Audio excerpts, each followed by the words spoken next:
Welcome to San Clemente's Video Library. I'm Joanne Bade, City Clerk of the City of San Clemente. To skip this introduction, click on Skip Intro. This video will play on most internet connections.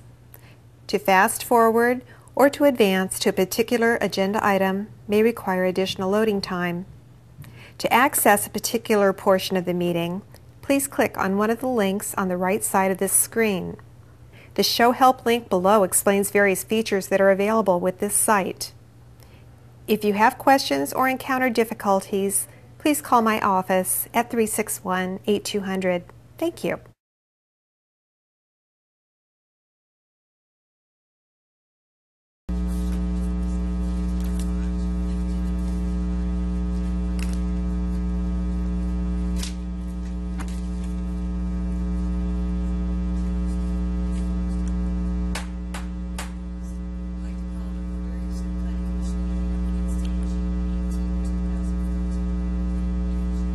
Lead us in the Pledge of Allegiance. Join me in the salute to our flag. I pledge allegiance to the flag of the United States of America and to the republic for which it stands, one nation, under God, indivisible, with liberty and justice for all. I apologize for being late tonight. The Planning Commission interviews just concluded prior to this meeting, so we were held up a bit. And I'd like to take this opportunity to welcome back Commissioners Rulin and Brown. And since Commissioner Kaup did not seek reappointment, we have a new commissioner. Michael Smith will be joining us. All right, are you ready to call the roll? I am. Okay. Commissioner Ward? Here. Commissioner Eggleston? Here. Commissioner Brown? Here. Chair Darden? Here. Commissioner Crandall? Here. Commissioner Kaup? And Commissioner Rulin? Here. Okay, we have three sets of minutes to approve tonight. Are there changes to the first set, which are the minutes from the Planning Commission meeting of May 28th?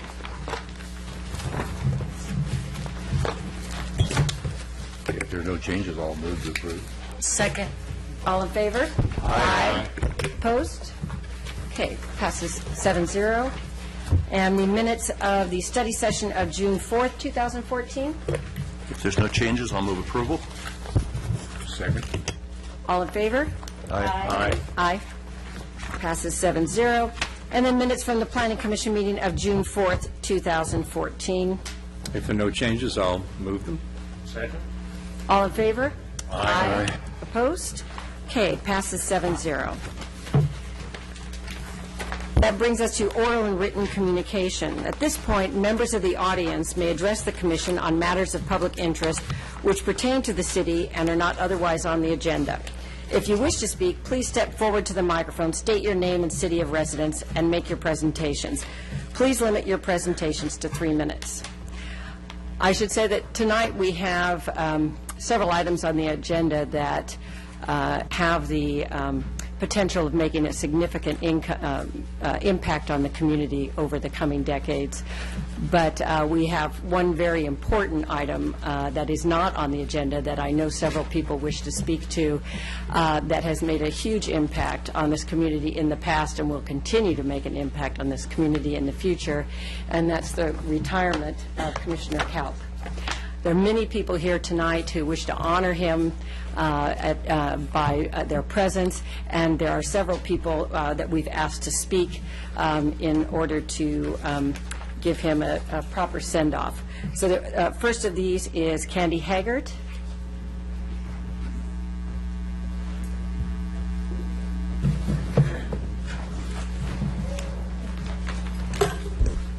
Good evening. I'm Candy Haggard from San Clemente. A tapestry is created when many threads are woven together, half vertically and half horizontally. All vertical threads or all horizontal threads are just a pile of string. But when woven together, a strong and beautiful picture emerges. I have always considered San Clemente to be a tapestry, full of people with strong opinions and strong ideas that are often opposing each other. Commissioner Michael Kaup is a person who sees the entire tapestry, understanding and appreciating all sides of issues. This ability has allowed Michael to be an outstanding planning commissioner, guiding the city through periods of expansion and contraction during his years of service. But Michael's ability to see the big picture himself is not his most valuable asset. Michael is that rare individual who can bring together people who previously only valued one side of an issue. With a few quiet and thoughtful comments and questions, Michael clarifies all sides of an issue, whether it's a neighborhood wall or a large development project. Michael's recognition not only of how people feel, but also of why they feel that way, is often the game changer. Simply put, when people know that they have been heard and understood, they are often more willing to hear and understand opposing viewpoints themselves. For 14 years, Michael has guided, urged, cajoled, and led the Planning Commission and those who came before the Commission to well-thought-out decisions that benefit the city as a whole. Michael's unique perspective and understanding have been very much appreciated and will be sorely missed. Thank you for your untiring efforts on the part of San Clemente in making it a better community, Michael. Thank you, Candy.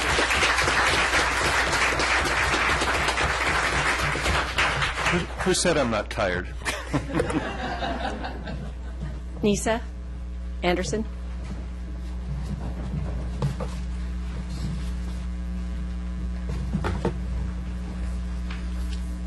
Hello, Michael. Today is a big milestone in your life. About 15 years ago, I became a planning commissioner when I was just a kid. And about 6 months later, you joined the Planning Commission.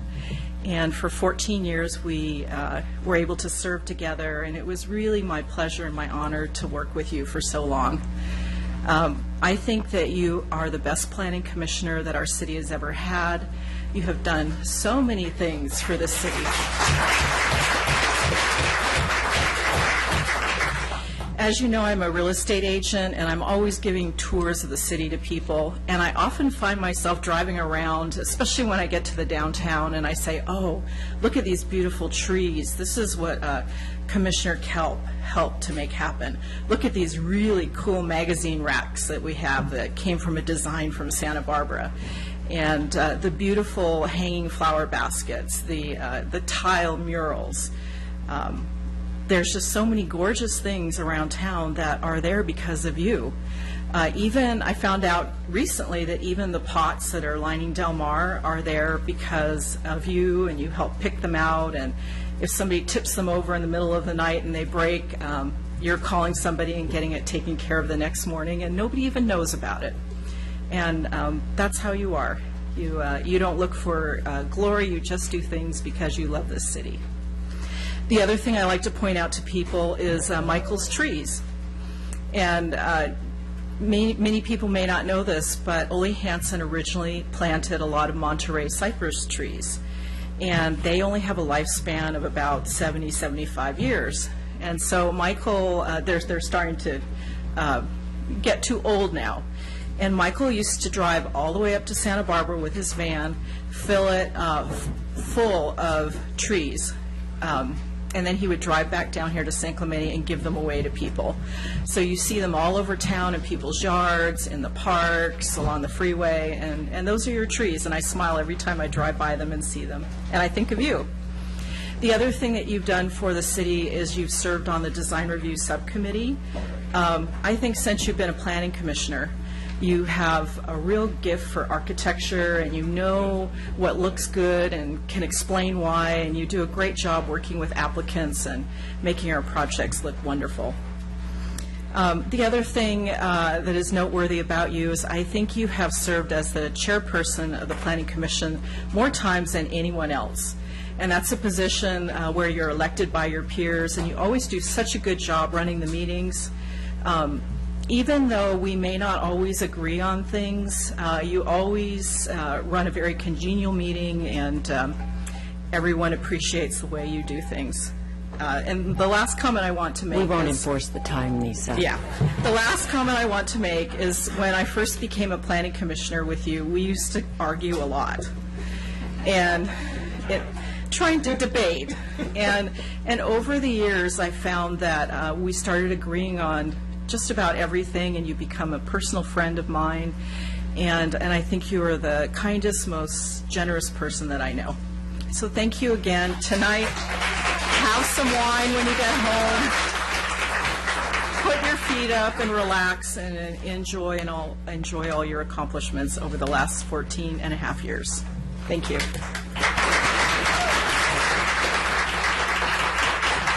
Karen Ahola. And after Karen will be Catherine Stovall-Dennis. Good evening. I'm Karen Ahola from San Clemente.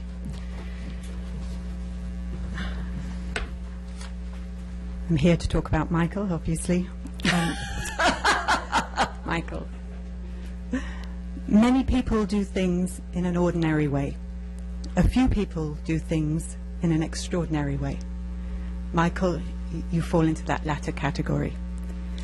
From the time I had the great pleasure of working with you on the Toast to the Casa, an event you volunteered to chair and simply took to the next level, I have witnessed your extraordinary commitment to public service in your capacity as Planning Commissioner and ostensibly as the Planning Commission Chair. I would place a sure bet that not on a single occasion in 14 years have you come to a meeting nonchalantly, glibly, or unprepared. Casting aside individual outcomes, I'm reading this with my glasses off and wondering why I can't see what I'm writing. Reading, excuse me. Okay, I'll continue. Casting aside individual outcomes, of which there have been thousands, but only relatively few in the public eye, I know with certainty that you have given respectful consideration to every project that has come before you. I know you have wrangled with decisions, not because they displease or please one party or another, but because you have the strongest desire to serve your community well.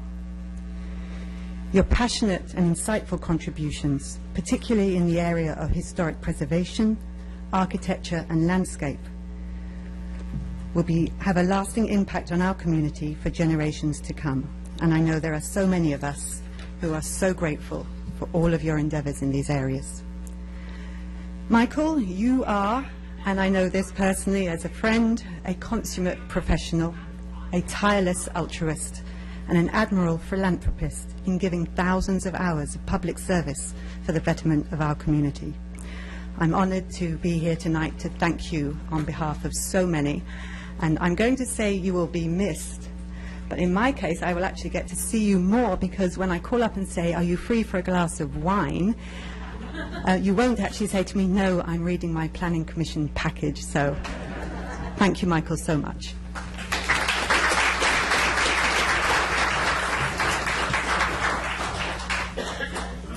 Catherine Stovall-Dennis, San Clemente. Boy, those were 3 hard acts to follow. Michael, I just want to say thank you from so many people here and not here that know what a great place you've made San Clemente. And you've done it tirelessly, selflessly, and always with style and class. Thank you for making San Clemente a better place from the bottom of my heart. And then John Dory. John Dory.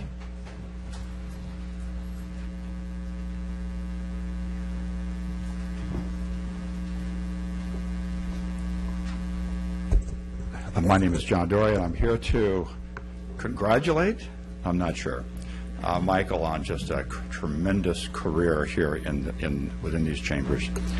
I remember when I first met Michael, and I met him through my wife, Stephanie, who met him someplace and says, I just met the most remarkable man in this town.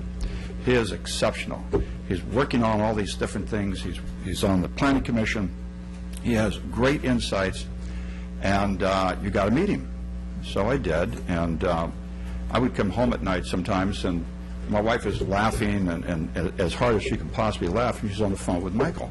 talking about different things. And I just found over the years two things about Michael. A, he is remarkably intelligent, insightful, works well with people, brings people together. That's been discussed here already. And the other thing is just the kindest man I know and most generous man I know, and apparently one of the funniest people. But I just want to thank you on behalf of the community. A lot of people here tonight say nice things about you, and they're all deserved. And this chamber will miss you. They'll miss your intuitive judgment. It'll miss your insightfulness, your creativity, and thank goodness you're still around. You know, it's not like a memorial here. We're going to have you in the community, even though it's starting to sound like it. But thank you so much, Michael, and I wish you well in your time off. Thank you, John. Now, lest people at home get the impression that only 5 people wanted to speak about you, I should say that we asked 5 people who represented different aspects of the community to speak about you because we had to do some work tonight. So, but I know each of the commissioners and our city planner would like to say something, and I'd like to start that off. You know, it's hard to say why Michael has made such an incredible impact on this city, because there are so many ways that he's done it. I recently had occasion to coin a phrase which was that it takes a village to raise a child, but it takes a very special man to raise a village and the standards of the village. And that's what Michael has done. And he's been able to do that because I think he has 3 unique qualities. Many people have 1 or 2 of these qualities, but I think in our city, Michael is unique in that he has all 3. He has incredible vision in that he knew that underneath some of the, we like to call it patina, that covers our city, that there was a jewel beneath it, and he followed that vision. And he also has tremendous courage, because at many times following that vision was not something that was very popular. And it's one of the reasons why others who had that vision had difficulty getting people to jump on their bandwagon. And I think the third thing that makes Michael, or has made Michael, effective in what he's done is that he has the tool set to realize that vision. And that tool set has a number of different things in it. One of them, of course, is the tremendous sensitivity he has to the artistic and the architecture, the landscape that makes our community what it is. But it also is something that Candy touched on, and it's his ability to work with people and have them come along with him.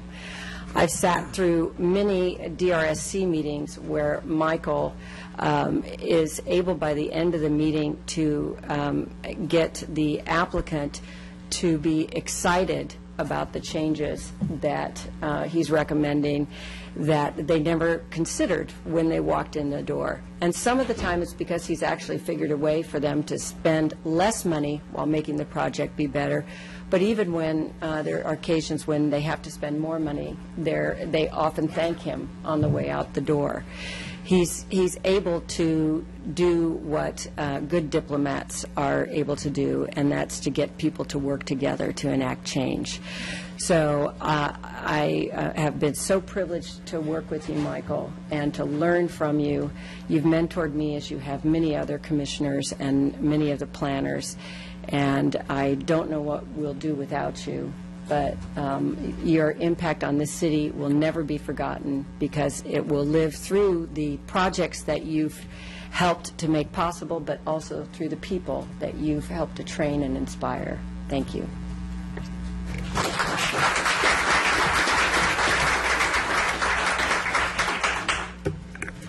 Michael, I've only gotten to serve with you for 1 year, and I'm disappointed at that. One thing that I learned very quickly is you have this uncanny ability to summarize all of the findings in a project for me and everyone else in the audience, but also all of the complicated details of a project.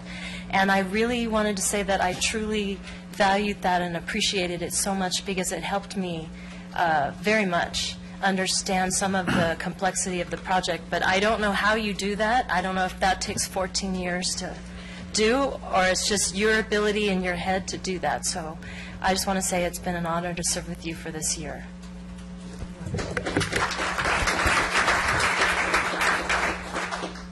Michael, I met you guys, more than 14 years ago at Cafe Calypso and tried to get you involved in the planning of San Clemente and also the DBA, which you got involved in a lot.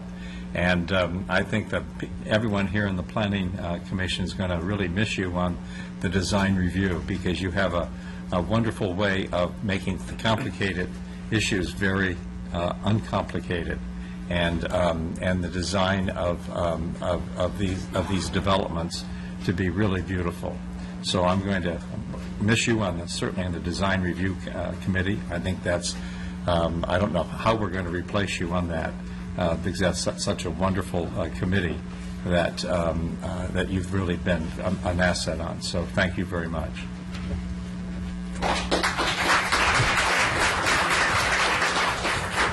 Yeah, Michael, it's been my great privilege to have gotten to know you in the last 4 years. You were the chair of the Planning Commission my first year. I think that the comments of John Dory and Candy and Catherine Stovall-Dennis, I could repeat of your outreach to the community. You're an initiator, you're a doer, and then you follow up and you accomplish. You're a leader, and you know, we could probably put you in a cage of hungry, angry tigers, and you'd have them all drinking milk in about 10 minutes. You have that uncanny ability to calm the waters, to, as Kathleen said, you know, summarize the project. How do I make the findings, and yet still be able to summarize the big picture, and yet, in the same token, do so much for the community beyond what we did in this room till 10:30 or 11 o'clock at night. And your presence is felt, I think, daily in the community. We're going to miss you here, and I think Mr. Eagleson's right on about design review, but we're still going to feel your presence in our town, in downtown. I hope to always treasure your friendship, and thank you.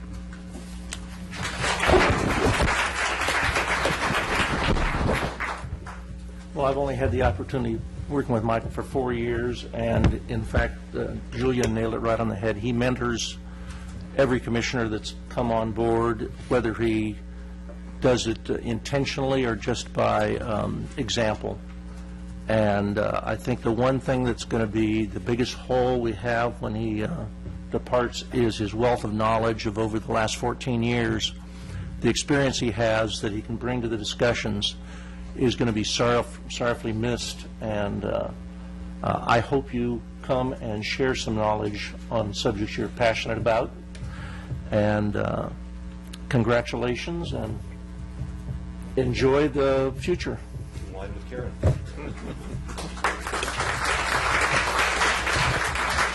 Yeah, there's so much that I was going to say that's already been said by people, and in particular your graciousness, you know, in the face of everything that go on in the Planning Commission. I know I've worked with you probably for 4 or 5 years, if you count the General Plan Advisory Committee, and you were also the first person to encourage me to apply for the Planning Commission. So you have him to blame, actually. But I so appreciate the mentoring when I came on. I know that I think when a lot of new planning commissioners start, there's probably 2 things that are true about us. We make a lot of mistakes without even knowing it, and we have some new perspectives and fresh perspectives. And Michael is equally generous and equally embracing of both to help.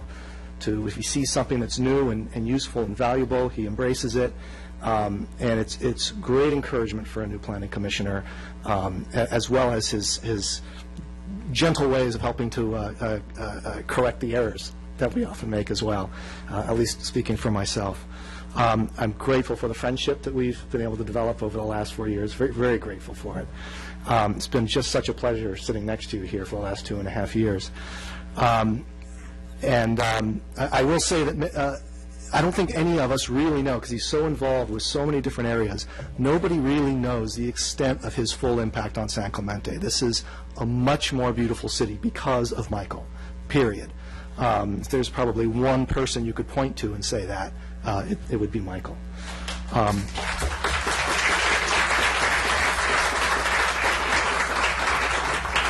And I know that as I continue forward in the Planning Commission, there's going to be difficult moments and decisions I'm struggling with, and times when we're struggling to collaborate. And what I'm going to think to myself is, what would Michael do, and try to follow that advice. So thank you.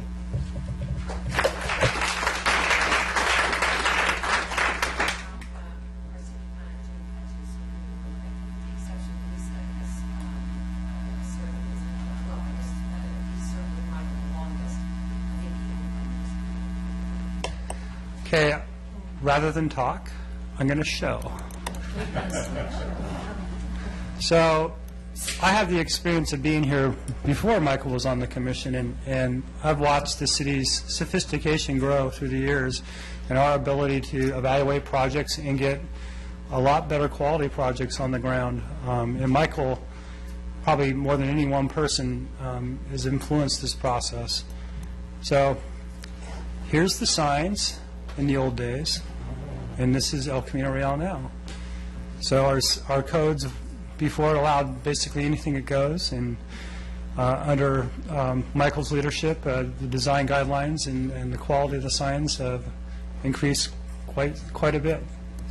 This is a sign, or this is a classic of Del Mar in the, this is actually in the 70s, or actually 80, I think it was 83. That's only, a few decades ago, and look at our town now. So when we talk, last time we went through the general plan, this recent update, the whole discussion was quality of life. Michael was quality of life before it became vogue in San Clemente. And then here's the evolution of design review. And even when we went back to design review, we weren't all that good at it. This is, this is our first, attempt at Spanish colonial revival. And then we got a little bit better. And here's the first time we remodeled Ralph's. And then, after Michael got on the commission, we started to see, the Del Mar Plaza, which used to be Cornet's, and then the new fire station on La Plata. And then this is just last year, the projects we approved, which includes, some examples of tile work, the Merchant Bank building, the Montgomery Motorcycle Company redo, the new Ralph's, the new McDonald's redesign, the redesign of Paramount Tires, one of our gas stations in town, some just residential duplexes, and then this one you can hardly see, but it's a residential project that was reviewed. Anyway, everything just in this town now is expected to have quality.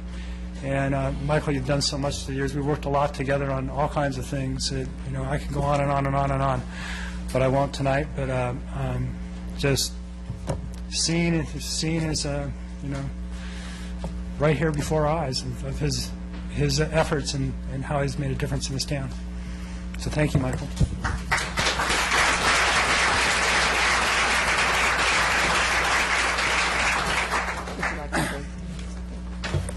Well, I would like to say thank you, and I'll keep it brief because I know we've got business to do tonight. I'm flattered and humbled. I didn't really sign up to get a lot of credit, but it's nice to get it.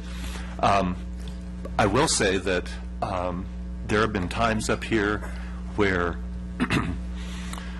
we were listening to some consultant who obviously was smarter than I was, and they just kept talking and talking, and I was chair at the time, and I kind of catapulted back to 5th grade, where you're sitting there in class and you have no idea what the teacher's talking about. And so when they came to a stopping point in their conversation, I hit my button and I said, I'm probably the only one up here who has no idea what you just said. And everybody, to a man, said, oh, we don't either. So I've learned from 5th grade that I can actually let people know when I don't know what they're talking about, and then we got some better clarity. So I think that's really important to have good information. I think I see this on a daily basis, and I used to be the same way that people kind of run with misinformation or portions of information. And the Planning Commission process for me has taught me, both in this venue and in my personal life, to really try to get good information and to be fair and thoughtful about the way you come to your conclusions. I was looking back. I really didn't prepare anything, and this is really short, but I was looking back at, I just had no idea. I calculated about 6,500 hours, meetings and prep time. That was over the 14 years. So it distills down to 271 days, 24 hours a day. So that was kind of a shocker. One other thing I'd like to say, and this is, Jim, you're probably going to have forgotten about this, but I think it was my first or second year on the commission, and there was a nothing building on Pico, and it was the Pac Bell. I think it was called a switching station or something, and it was a cinder block building. It's sitting on Pico, and it's in a designated view corridor or a scenic corridor. And so the applicant came in to expand and put more cinder block up. And, it was pretty much like, well, this is kind of a no-brainer. We'll prove this. And I thought, gosh, this is scary. I wonder if we asked them to do more, if they would. And so I remember it was Dennis Papillion and Ron Roddison on either side of me, and I'm the new one on the block.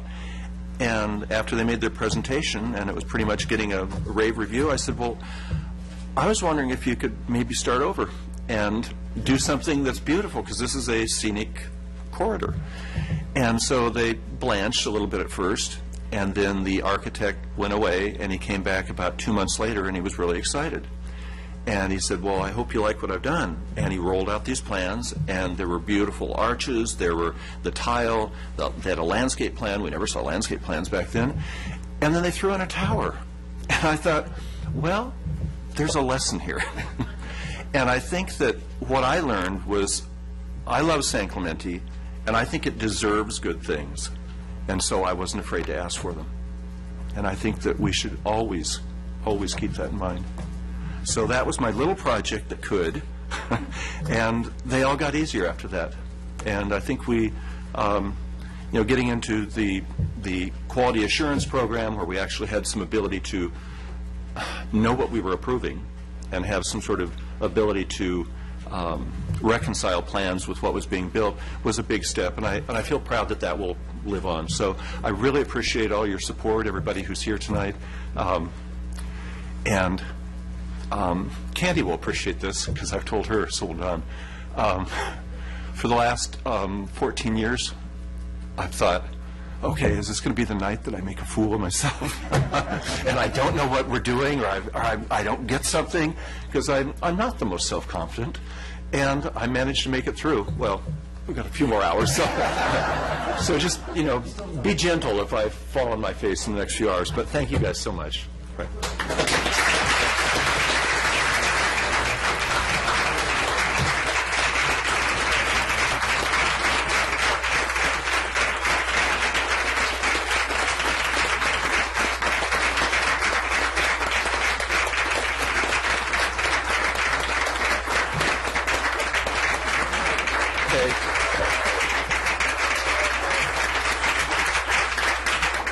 Okay, I want you to know that I don't tear up easily. I actually just have glasses that need a new prescription. Thank you guys so much. And we thank all of you for being here to acknowledge the contribution that Michael has made, but none of us as planning commissioners could make half of the effect that we do on this community without the support of staff.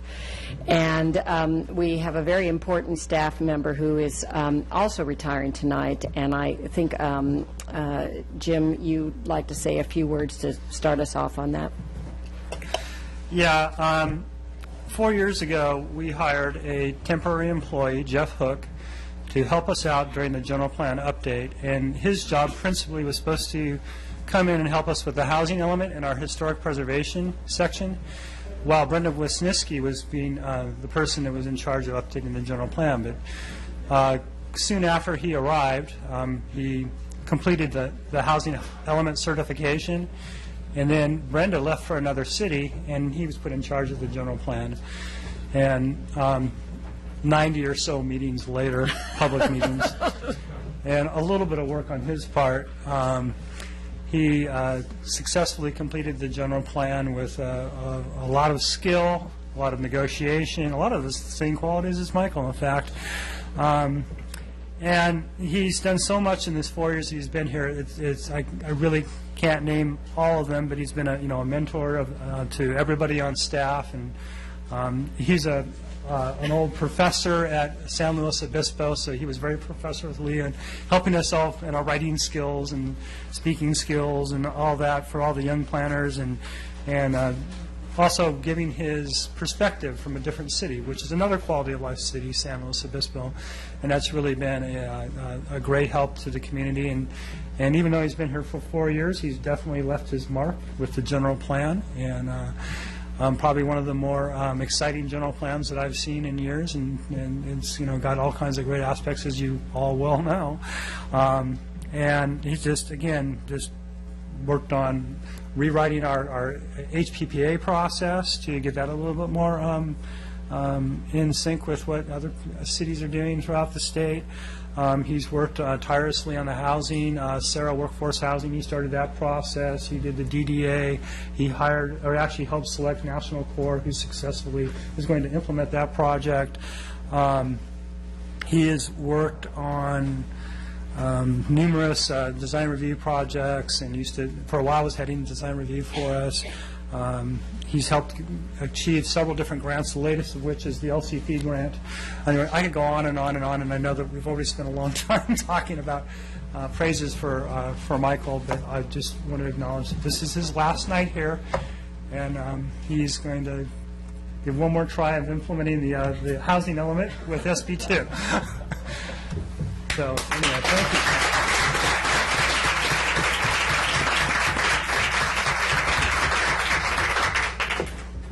I will say, Jeff, in addition to all of the things that Jim mentioned, I think one of the most impressive skills that you have is the ability that at about 10:30 at night to say, so what I think I'm hearing, commissioners, and to somehow wrap up the ramblings of the seven of us into a succinct statement that somehow becomes part of the general plan. Very impressive. Thank you very much. You'll be sorely missed. Yeah, I'd like to follow on with that. 4 years ago was my first planning commission meeting, and it was Jeff Hook's first planning commission meeting. He passed the baton of the housing element, was passed from Leslie to you, and so you worked at the overlay and got us smart, and then we had nice 10:30 at night sessions, filling it up with little plots of lots here and there for affordable housing, and then on to the HPPA, our Mills Act, because you had experience at the State Preservation Office up in San Luis Obispo. He's got a lot of historic credentials in addition to the housing element side of his, and being a professor at Cal Poly. So we always used to call him Professor Hook. And then he brought home, plugged into the general plan, and I mean, it's been magnificent. A lot of time with you and Jim standing up here late at night. We went through it, and you've been a valuable input to the city. Your fingerprints are on that general plan and many others, and I think you will be missed. I will miss your presence supporting this commission. Thank you so much for all your effort. Michael?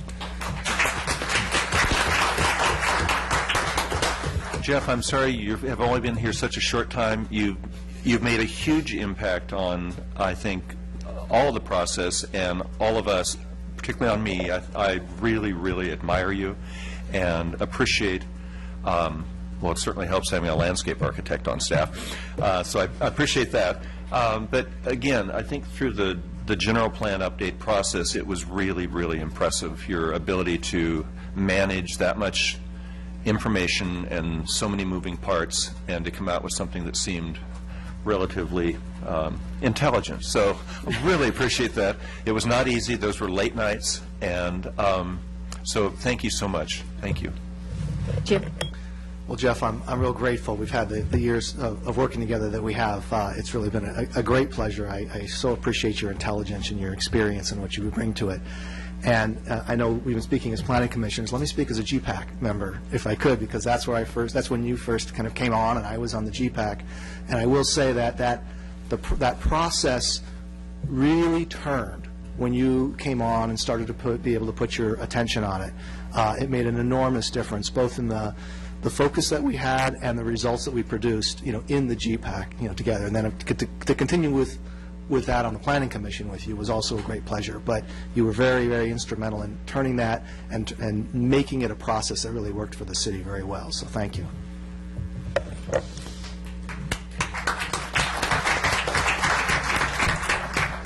Jeff, did you want to say a word? I won't make you fill out a card. The time's gone very fast. I can't even believe that it's been 4 years, but it has been a pleasure working with the commission, and I have the greatest admiration for how hard you work at what you do for the city of San Clemente. And I agree that the results bear that out. The general plan looks great, and it's going to serve the city well, I hope, for many, many years to come. So this isn't really goodbye. I may come back as a curmudgeon and make presentations to you from time to time. I will be in town and engaged in probably other planning pursuits. So this is not goodbye. It's just see you later. Thank you, Jeff. All right. Well, inspired by the great work that these two men have done, I think it's time for us to get back to work. So I need to ask, is there anyone else who'd like to speak to a matter that is not on our agenda this evening? Seeing no one, we will move on from oral communication to the public hearing process. The public hearing process includes a staff presentation, a presentation by the applicant not to exceed 10 minutes, and public testimony. To facilitate the meeting for all attendees, the public is asked to limit their individual presentation to 3 minutes. Following closure of the public hearing, the Planning Commission will respond to questions raised during the hearing, discuss the issues, and act upon the matter by motion. The first item on our agenda this evening is item A, Strategic Implementation Program for the Centennial General Plan. Mr. Petches. Thank you, Chair Darden. As you are aware, in our last study session, we reviewed the 5-year strategic implementation plan, and what this is a program that implements the implementation measures of the general plan. So this is the first step of making our general plan a living, breathing document, not something that sits on a shelf and collects dust. So what we're doing is we're taking our 300 implementation measures, and we're prioritizing them as high, medium, and low priorities, and a fourth category of ongoing, because some of these things we just do as part of the course of the business day. At the last meeting, you directed us to change some of the priorities, which we went back and changed the matrix that you have in your packet to follow those. And also, there was a couple of questions that you had in regard to particularly public works that you asked me to ask Public Works about. The first was the trolley, and although Public Works is very supportive of that idea, we did do an extensive, as Wayne, I think you remembered, we did an extensive analysis on the Tri-Cities trolley, and the cost just came out way too high, and the ridership wasn't high enough in order to make it feasible. There was also another analysis that I saw for a smaller version of the one that we were talking about in this implementation measure, and even that one at that low scale, I believe, was over $850,000 a year to implement. So these things do not come cheap, so you need a significant ridership in order to make them at least even start to begin to pencil. I don't think they ever do pencil. And then, Sean, you still heard, did you hear anything from Steve Craig? Because I didn't hear back from you on that. Yes, actually, I did get an opportunity to talk to Craig Realty Group associated with the Marblehead Coastal Development, and there is interest there to do an intercity, smaller scale, and they would be interested in partnering up with maybe some of the business areas in the community. So there is interest there, but in terms of planning anything, they're trying to just, I think, get buildings going upright. So that's where their focus has been, but there's definitely interest to be involved in the community.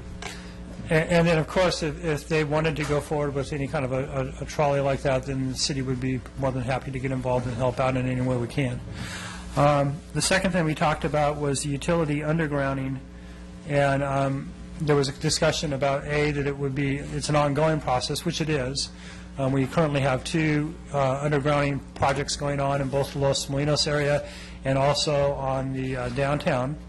I talked to our assistant city engineer, Tom Monaghan, about it, and basically we're moving forward with the Los Molinos plan. I believe, what did I put in here? April of 2015, we actually expect the project to be complete, and then the focus will turn in on the Del Mar downtown undergrounding. And basically, just the way the whole thing lays out, the implementation measure asked for coming up with a strategic plan, and Public Works didn't feel that it was necessary to do that at this time because we already have about 3 or 4 years of work left on this plan, and so that's why they put it down as a lower priority. And frankly, they have a lot on their plate, so doing that kind of a plan right now when it isn't absolutely necessary didn't seem to them to be a high priority because we have the next 4 years pretty well planned out. And what they suggested is that, this is an annual review, so that we're going to go through the LCP, or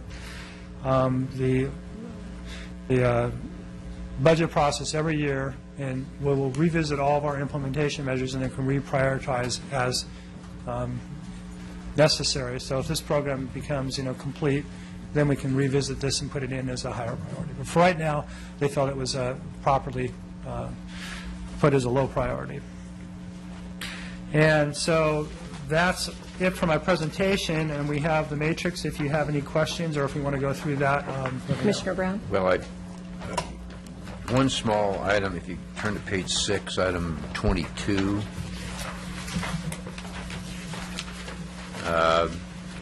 Review and update the zoning ordinance design guidelines to require 3-story buildings in downtown core to reflect high-quality design. 3-story buildings shall require city council approval. I think the council decision on the current general plan, we might want to reword that and possibly delete number 22 on page 6, right above urban forests and trees. So, and just a reminder, we need to open the public hearing on this. So if we have questions of staff. Okay, the question on staff then would be, I guess I would disagree on the prioritization from Public Works on the plan for lighting, because some of these projects like Los Molinos and downtown take 2 and 3 and 4 years to put together and put in place. So you're in the execution mode now on those projects, and so I seriously question the priority, and I think it should be a higher priority, a minimum of yellow in the 3-year time zone, because these things take a while to plan. And entitlements, you look at the quick look report and what they're going through, every lot access, entitlements, everything that's between the city and San Diego Gas and Electric have to do these projects. And so I think you're behind. I think they are behind, lead time away, on getting the plan in place to execute. So I'm not buying it. So I question the priority of green, which is we'll start it in 5 years.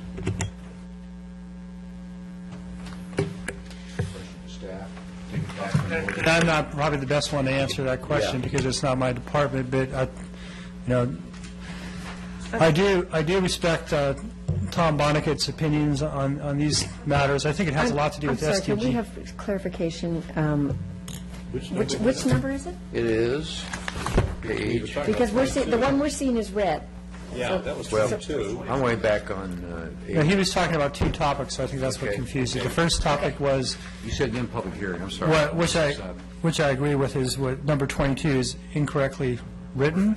They shouldn't say downtown core any longer, but there is still a three-story height limit in the downtown area that this would reflect, so we would just cross out downtown core, because that doesn't reflect. And then the second question was on which? It was in response to Public Works comment about the priority being green for... This is on page 14, 14 of 21, item 8. He said, okay, let's have staff input, and then Public Works says they'll keep it green. We'll think about a plan in 5 years for undergrounding. Well, what it's talking about is developing a basically undergrounding, plan, and really the information isn't even there to begin that work. We need to work with SDG&E to do that, and I don't think they really can even conceivably start this for 3 more years, even if they wanted to. So that was the reason for the prioritization at a lower level. Plus, they have a really full plate, like all of us do. So I unfortunately can't elaborate any further because it's really not, again, my department, so I don't really know. I don't know if there's anybody from engineering here tonight. I don't think so. So, again, it's your prerogative, though. If you think it's a more important project, you can, change it to whatever color you think appropriate. Okay. Are there any other questions of staff before we open the public hearing? Okay. I'm going to open the public hearing and invite anybody who wishes to speak to this matter to step forward. We have one card from Richard Metcalf. Mr. Metcalf, would you like to step forward? That was for 8A.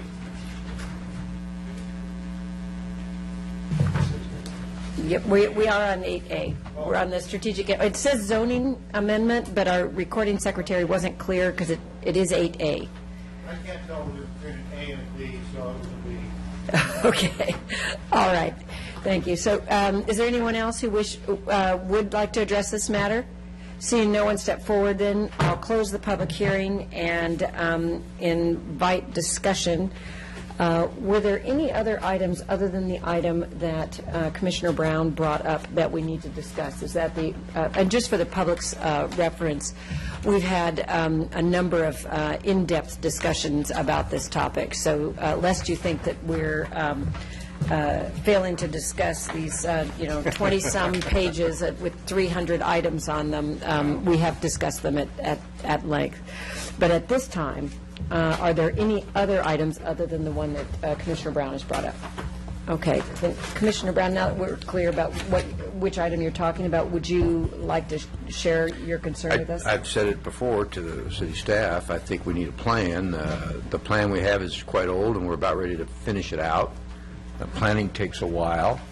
The first phases of this entire strategic implementation plan is planning. We need to, and when you think about the complexities of undergrounding, just look at the quick look report we get every month of what's going on to get Las Molinas done and all the entitlements and everything. It's not easy. It's a very complex issue that we have to work with San Diego Gas and Electric and each owner on as you get access to their property and how you go about it. It brings increased safety, I think, with lighting when you do it. And so I think Public Works has got this coded as green, and then we'll start the planning process in 5 years. And I think it should be sooner than that. Minimum, it should be in the 3 years. While they finish out the projects on their plate, you've got to start laying the ground for planning. And that's when you look at the complexity of doing that, I think that it's out there too far. And I know, Michael, you've done undergrounding projects in your neighborhood. You can maybe enlighten what it takes to get it done. But I mean, then you go down in the downtown area where you have a business now, and it's an easy thing to say, and it's complex in its execution. I'm going to agree with you. I think that my recollection is I've lived through an underground process in my neighborhood, which, to my knowledge, took at least 10 years to get that off the ground.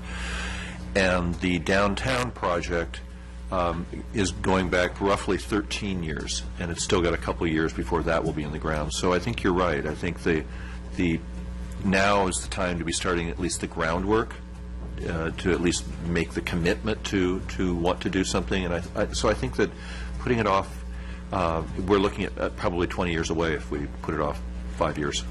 So I would agree. I think bumping it up to a yellow would probably be appropriate. And, Don, you've been talking about this since back when we worked on the general plan. Yeah, and a lot of this came from GPAC, and we all worked it pretty hard during the general plan development. And so I think what I'm saying here is the consistency I felt from the GPAC to us as we worked that whole section of the general plan going forward. So I'm very disappointed that this, of the 300 items, this is just probably the one that I think that engineering has kind of stepped back on and a step forward. Because Tom Bonnick and I worked together on the Coastal Advisory Committee for 4 years. Awesome assistant engineer, city engineer, along with Bill Cameron. Those guys are leaning forward out there, keeping our infrastructure going, and they really do a great job. And this is just one area I think they need to step forward on and lean forward in this out.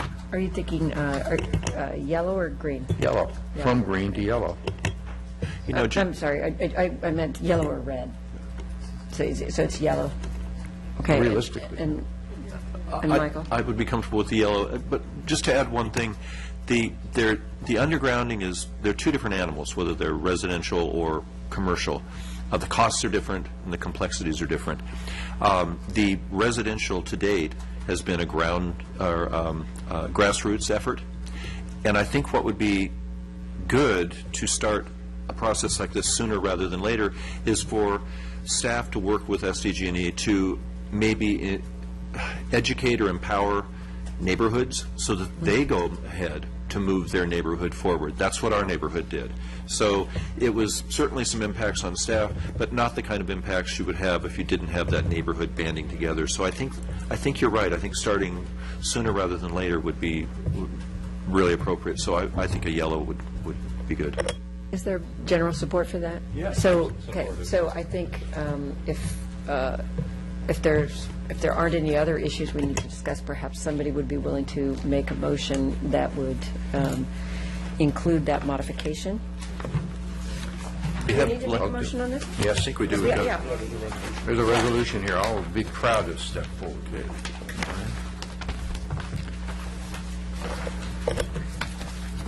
I move that the Planning Commission approve resolution number PC-14-026. A resolution of the Planning Commission of the City of San Clemente, California, recommending approval to the City Council of the 2014-2015 Strategic Implementation Program for the Centennial General Plan with the appropriate change. Jim, do you want it also in for change for page 22 on the 33 stories? Yeah. Okay. Strike the downtown core. Strike downtown core from item 22, page 6, and on page 14, item 8, to change green to yellow. Second. All in favor? Aye. Opposed? Okay, it passes 7-0. All right. Okay, that brings us to item 8B, which is the draft SB2 ordinance, locations and development standards. And before Amber Gregg makes her presentation, I just, in the interest of full disclosure and also for the information of the Planning Commission, over the weekend I received communication from Bob Adams from the Rancho San Clemente Business Park and from other members in the community expressing interest in one of the options that we considered rather seriously earlier in the process, and that is the option of the churches in the business park areas with a bed count of 35. And because it was an option that had a lot of traction early on in our discussions, I asked staff to include it as an alternative for us to address during our discussion period tonight. All right, Amber, would you like to give your presentation? Yes, please. Amber Gregg, one of 4 SB2 staff team members here. I will be the one giving the presentation, but as in our last public hearings, Denise Abreu, Jeff Hook, and Jim Petchis are all here to give input and guidance on the issue as well. And before I begin, I just wanted to give one note to Michael Kalp and say thank you so much for your service, too. You've been here just as long as I have, and which isn't as long, but thank you so much for all that you do, and we really appreciate you. So with that, we'll go ahead and get started on SB2. This is the draft SB2 ordinance, location and development standards. And just for some background information for anybody who is new to the SB2 topic, SB2 stands for Senate Bill 2. This is a state requirement that requires all cities in the state of California to designate one zone within our city limits where an emergency homeless shelter would be permitted by right. This is not for the city to build a homeless shelter. It is only to designate zoning so a shelter could be built if somebody were to choose to do so. The city has made a lot of efforts today to start. A subcommittee was formed by the city manager, which included public officials, staff, community activists, as well as residents. There's been several community meetings and numerous public hearings. In fact, this marks the 5th public hearing by the Planning Commission considering this topic. The last meeting was held on May 28th, and tonight is a continuation of the discussion that we had then. But to recap what happened at the last meeting, there were 4 items that were discussed and straw votes were taken by the Planning Commission. The first was to designate 16 parcels in the Calle de Industrias area to be designated as part of the SB2 overlay zone. Also, parcels within the Rancho San Clemente Business Park that were at least 500 feet from residential zones were also designated to be included in this overlay. Churches were allowed tentatively to be provide up to 6 beds by right, and in addition, the Planning Commission directed staff to update the draft development and operating standards based on the discussions that we had that evening. The purpose of tonight's meeting is to review the draft ordinance and all the related documents that are included in your staff report, as well as forward a recommendation to the City Council. So staff from the last meeting compiled all the information and generated a draft SB2 overlay map. What you see here is the sub-area of the West Pico corridor, which includes the 16 parcels of Calle de Industrias, as well as the parcels within the Rancho San Clemente Business Park that are at least 500 feet from residences. This changed our estimated capacity based on that direction. Calle de Industrias has 16 parcels. Rancho San Clemente Business Park area has 146 potential parcels, and there are 21 churches in the city for a total of 183 parcels. And that brings us to approximately 276 acres. In addition to the maps, staff also went through and changed the development standards based on the Planning Commission's direction. The development standards now clearly require a conditional use permit once the city's need is met. Staff also clarified the maximum number of beds for the Rancho San Clemente Business Park sub-area. It's 35 beds maximum. Calle de Industrias with a 50-bed maximum, and churches would have a 6-bed maximum. Floor area requirements previously were 250 square feet per bed. They've now been reduced to the 125. Entries and outdoor use areas are separated textually from on-site waiting areas. That caused some confusion when reading it previously. The maximum length of stay has been added, and that just mirrors SB2 language. And on-site security is required for shelters that have 50 beds, and they must provide at least one on-site trained staff member. In regard to the management plan, that's where we had the most discussion. This is a definition of, or the standards of what a management plan would include. It goes over securities, neighborhood plans, intake areas, screening requirements, and goes on and on. But we wanted to note that in red, we have included annual reporting.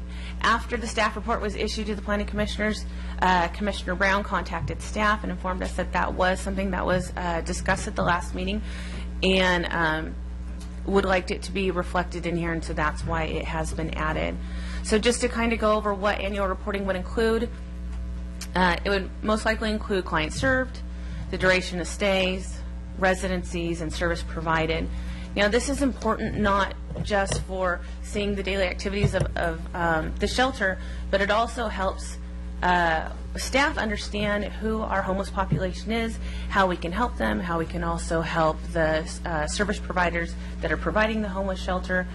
And currently, any of our community services provide annual reports already to Ms. Abrero, and that information is very helpful. So that brings us to the alternatives section that Chair Darden was previously talking about. And this slide discusses the churches. There are 5 churches within San Clemente that are at least 500 feet from residential zones. 3 of those church sites are located within the Rancho San Clemente Business Park, which includes the vacant heritage site, and 2 of them are in the Talega Business Park. With our previous discussions, we had talked about a 35-bed maximum for these churches. Staff also did the calculations for estimated capacity based on this. For the Calle de Industrias, we have 16 churches. 500 feet from residential is 5. If we only looked at churches within the Rancho San Clemente Business Park, that would drop to 3. And then the remaining churches, there are 16 for a total of 37 parcels and approximately 67 acres. Staff's also provided the map that we've looked at previously that designates the Calle de Industrias area as SB2 overlay, and then churches only within the Rancho San Clemente sub-area. And that concludes staff's presentation, and we're available to answer any questions. Thank you, Amber. Jim, you had a question? Yeah, just a clarification. The 50-bed limit, 35-bed limit, 6-bed limit, that is per shelter, correct? That's correct. Okay. Up to 70. Correct. Commissioner Moran? Yes, this is, I guess, refocuses back on what the original staff proposal was several weeks ago, in a way, and includes the Talega churches now, I believe. Is that correct? Now, is that correct? We showed it where it included the Talega good. churches, but Which I think would be a leverage to get our bus route back to our workforce housing, and I think maybe HCD would help us with that, for concluding those churches. Is it, and you've got a great team here, city planner, but just, I mean, Amber, you've been working, you know, Cottons Point housing. Jeff, you worked the housing element. Denise, you've worked this sector for us for many years and done a great job. Is this a staff's position, with all your expertise, that this will meet the requirements of SB2 and HCD as proposed, like you did previously a couple of weeks ago? Well, I think as we discussed at the previous meeting, no one knows exactly what the number is, because there's no defined, you know, it's a qualitative standard. It's not an exact number. There's no, you have to zone so many acres or so many parcels. It's a reasonable test. We think it's, you know, certainly if you zone the entire business park, it would be, you know, much more of a certainty. We felt in our recommendation last time that this was probably something that would stand the test as compared to other cities in Orange County and what they've done. Thank you very much. I mean, I really respect the expert background opinion of the team you put together here and your background on this area, so thank you very much for that input. Commissioner Eggleston? I wondered if you could explain the outside waiting area more thoroughly. That was one of the things that was up here. Yeah.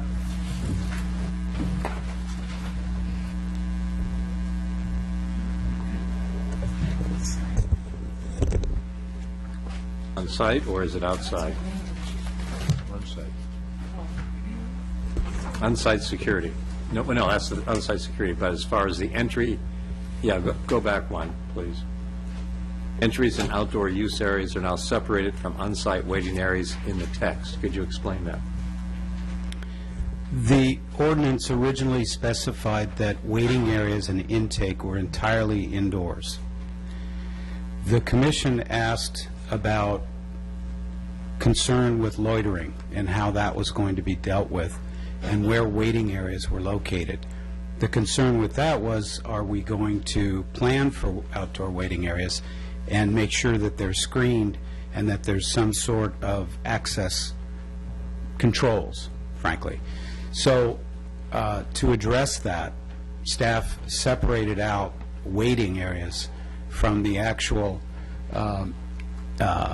intake area.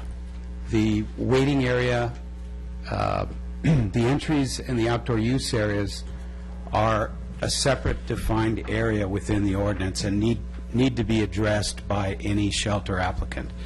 Those outdoor areas would be visually screened. There was also discussion of fencing, possible some access controls there. So you might remember sometime back, staff did a architectural program sketch of how that might work. In fact, Jim, maybe you could call that up. I know we had it on previous drawings. It actually shows separate outdoor waiting areas from intake areas. The intake area, there's also a concern actually of how do we address people that go outside for smoking? Is that going to be right where people are also coming in for intake? Right. I think this architectural program sketch kind of shows how that could be done without having the waiting area and the intake areas coincident or conflicting. That was one of the concerns from Laguna Beach, where they had the smoking area right outside the door of the intake, the entrance, and so that was a big problem that they warned against. Right.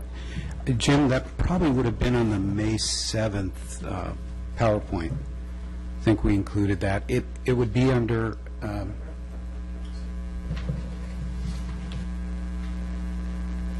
try that. It could also be under Word documents on that date as well. So to answer your question, Commissioner Eggleston, we're trying to come back and respond to what we believed, what we understood was the Commission's direction to address those elements of the shelter separately with requirements for each. Intake areas are logically interior. Waiting areas or outdoor patio, if you will, that's an exterior area that needs to be screened and would be separate from the intake. All right, thank you. Yeah. And I just, did you find it, Jim, or? No, you're talking about the bubble diagram? Yeah, it's a bubble diagram. It would,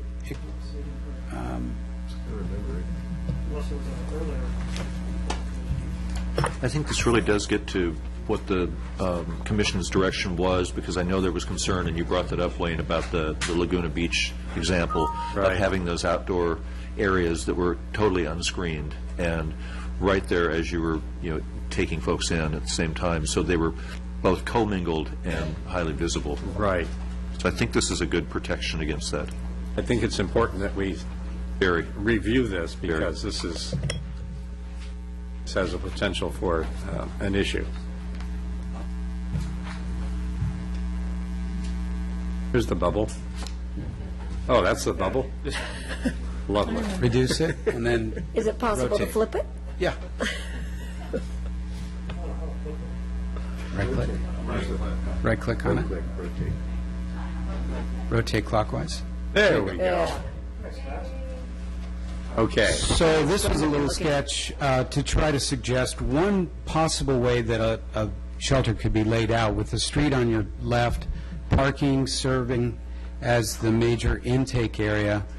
The patio area is off of the multi-purpose room and sleeping area. That would be the so-called outdoor waiting area or smoking area. The intake, the idea is to get shelter clients in, off the street, and into the intake and use areas in the interior of the building as quickly as possible. Once they're processed or brought in, they could go out and have a smoke or just socialize out on the patio area, which is separate from the intake. Okay. What's the top right bubble? Restrooms and showers. RR/showers. Yeah. Thank you. Little abbreviation. Sorry. Okay. I just one other question. I just wanted clarification about what we're considering tonight for the three churches, or the churches in Talega and in Rancho San Clemente Business Park. A 35 bed, and that could be 35 bed for one church. Is that correct? Right. All right. Thank you.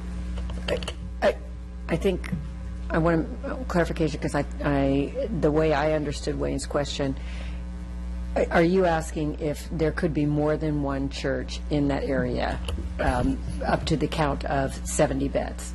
If there were two churches, each with 35, could they be located in that area? Was Well, that your that's question? one question, but I guess we're considering an alternative tonight. Is that correct?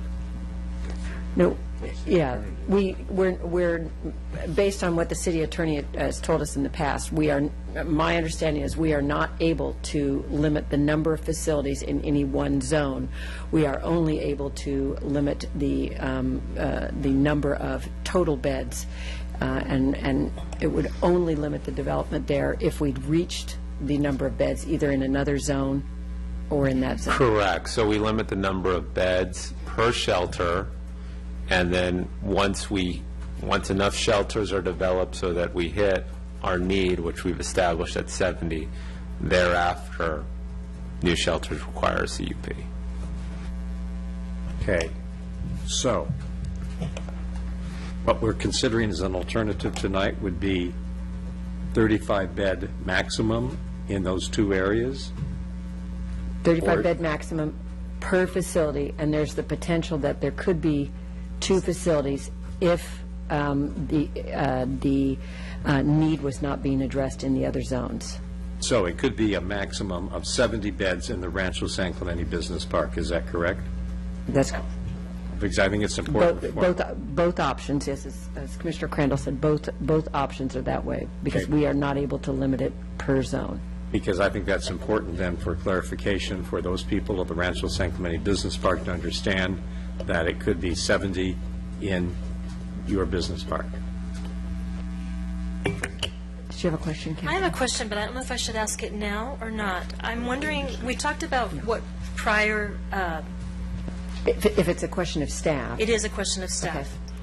Did we ever have a meeting where you recommended to us that we did one shelter in the Calle de Industrias site behind Denny's and all churches in San Clemente as an accessory use? And you recommended that to us as an option that would meet SB2. I don't recall us ever recommending that. Actually, I think we punted and asked the Planning Commission to, we gave you a list of options. Prior to the last meeting, you had a host of different options. We didn't really tell you how you would weave them together. So one option was churches, all churches in San Clemente, 10 beds, was what we suggested, based on some other cities and what they did. And then a host of other options that were considered. And then from that, it was evolved into what we have today. Okay, I was just trying to determine if we actually had a staff recommendation for that. I thought I had it, but I can't find it per se. I don't know if it was verbal. We talked about it? Okay.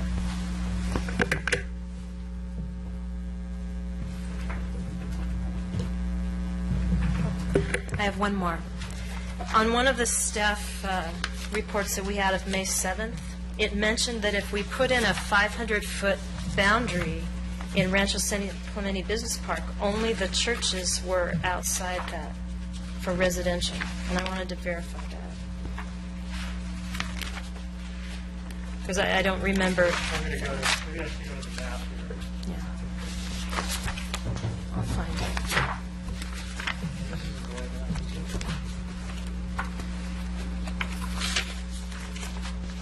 Well, that's an earlier one. Yeah, there's a more recent one than that. It would be in the...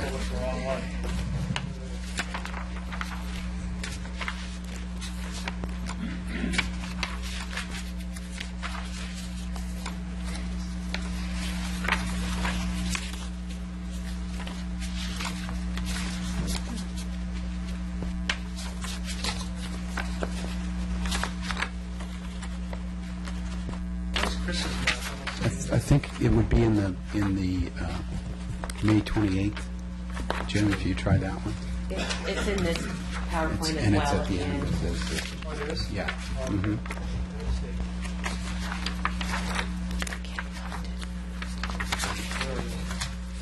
Yeah. Okay.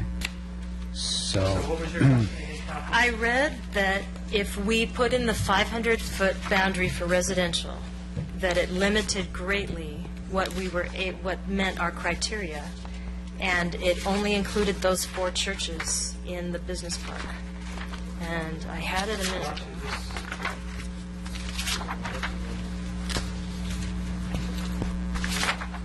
It was actually a statement by staff.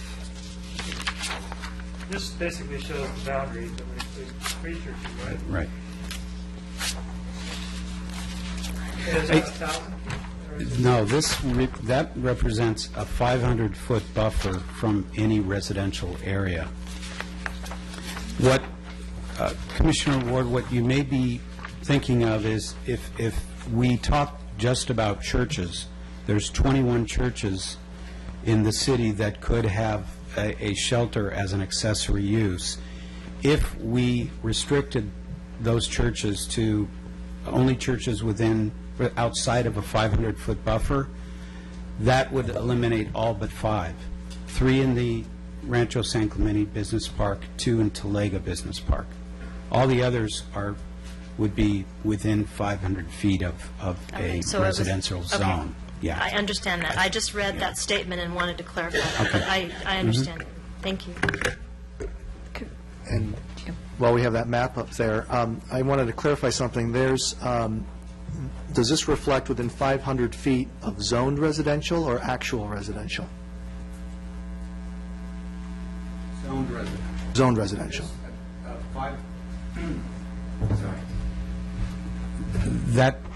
The boundary of the blue area was created by using a GIS buffer, which was from the zone boundary, of the residential zone boundary. And the same is true of the Los Industrious area? That It is. Okay, It because I is. believe there are 2 residences in there. We always used zone boundaries Okay, good. to apply the buffer. Thanks for clarifying that.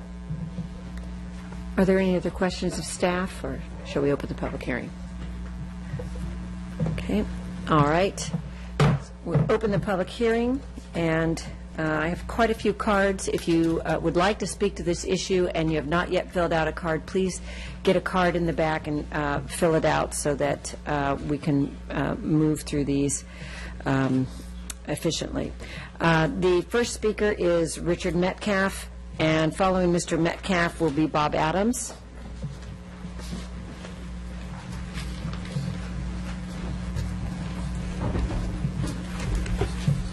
Good evening, Commissioners.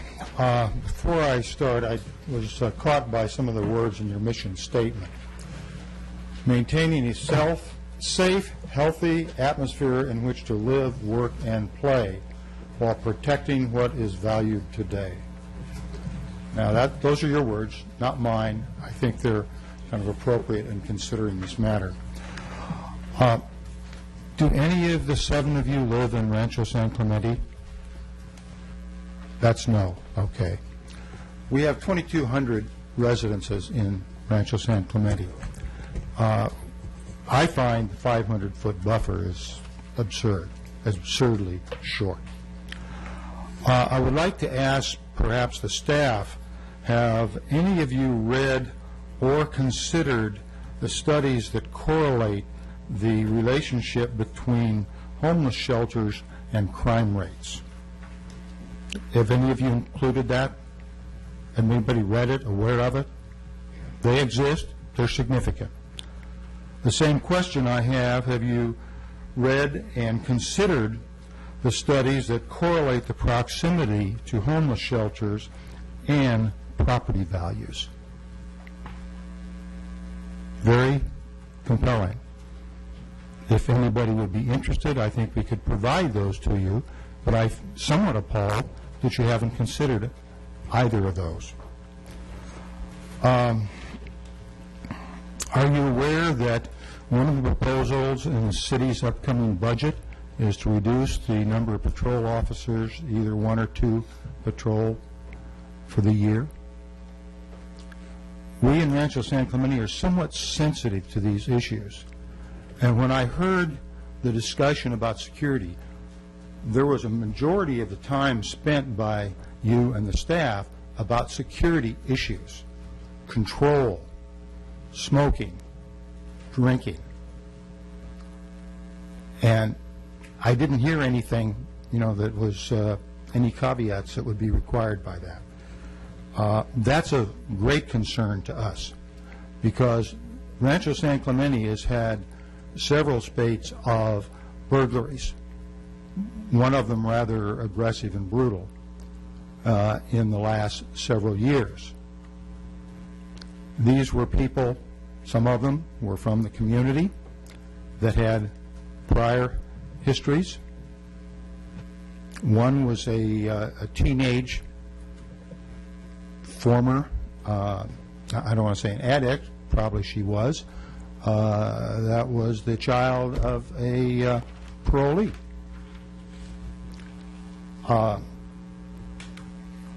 You know, we've been through the Pacific Golf Course problem. We've been through... Excuse me, Mr. Metcalf, you'll need to wrap and it up. we've been through the North Beach problem. Are we going to try for a trifecta? Thank you, Mr. Metcalf.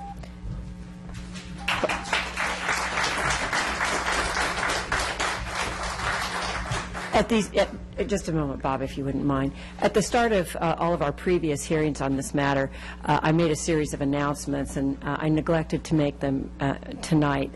Let me just make it clear that we will, A, be enforcing the 3-minute time rule very strictly tonight for each of the speakers. We will also be enforcing a request for respect of all the speakers, and we will be asking you not to applaud in between the speakers as well.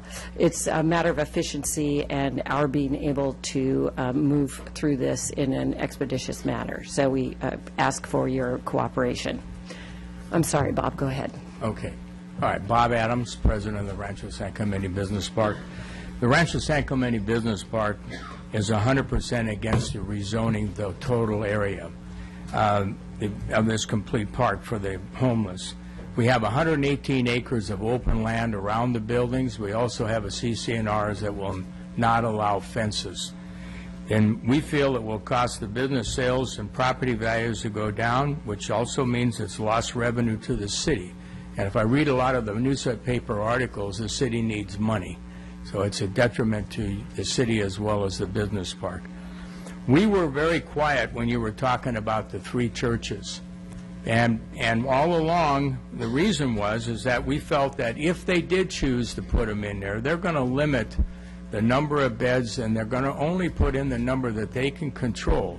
They got parishioners that they have to satisfy, and they have a business to run, and they want to be good to the community. So we felt that they would only put in the number that they could actually control, and that and be a part of that community from that point of view. So that's why we weren't saying anything. The business park is still very, very interested in the parcel referred to as the triangle. It's got lot 1 and 2. It's just over 10 acres. It is part of the business park. And we feel under Measure V, Section 5, you can zone 1 acre in there and covered by the state law. So, but I just got here and I got this question, and I looked at your points up here, and you were telling me that on one hand, you say that the maximum in the business park is 35. Now, Jim, you're saying it's 35 for 5 churches?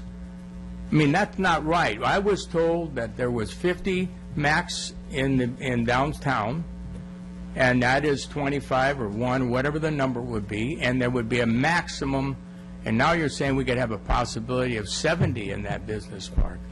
That's not what we heard, and that's not what you state in your own proposal up here. That isn't what was up there. So my question is that why are you flip-flopping? If you look up there, it says maximum in the business park, 35 beds. Now you're telling us it could be a maximum of 70. That's something new that we hadn't heard. Well, that would be my question, is that why have you changed and lifted it that way? But, okay, thank you. Thanks, Bob. And we'll address that question when we finish the public hearing. We'll have staff explain how the counts are calculated. Okay, next is Richard Henderson, and following Mr. Henderson will be Steve Pesman.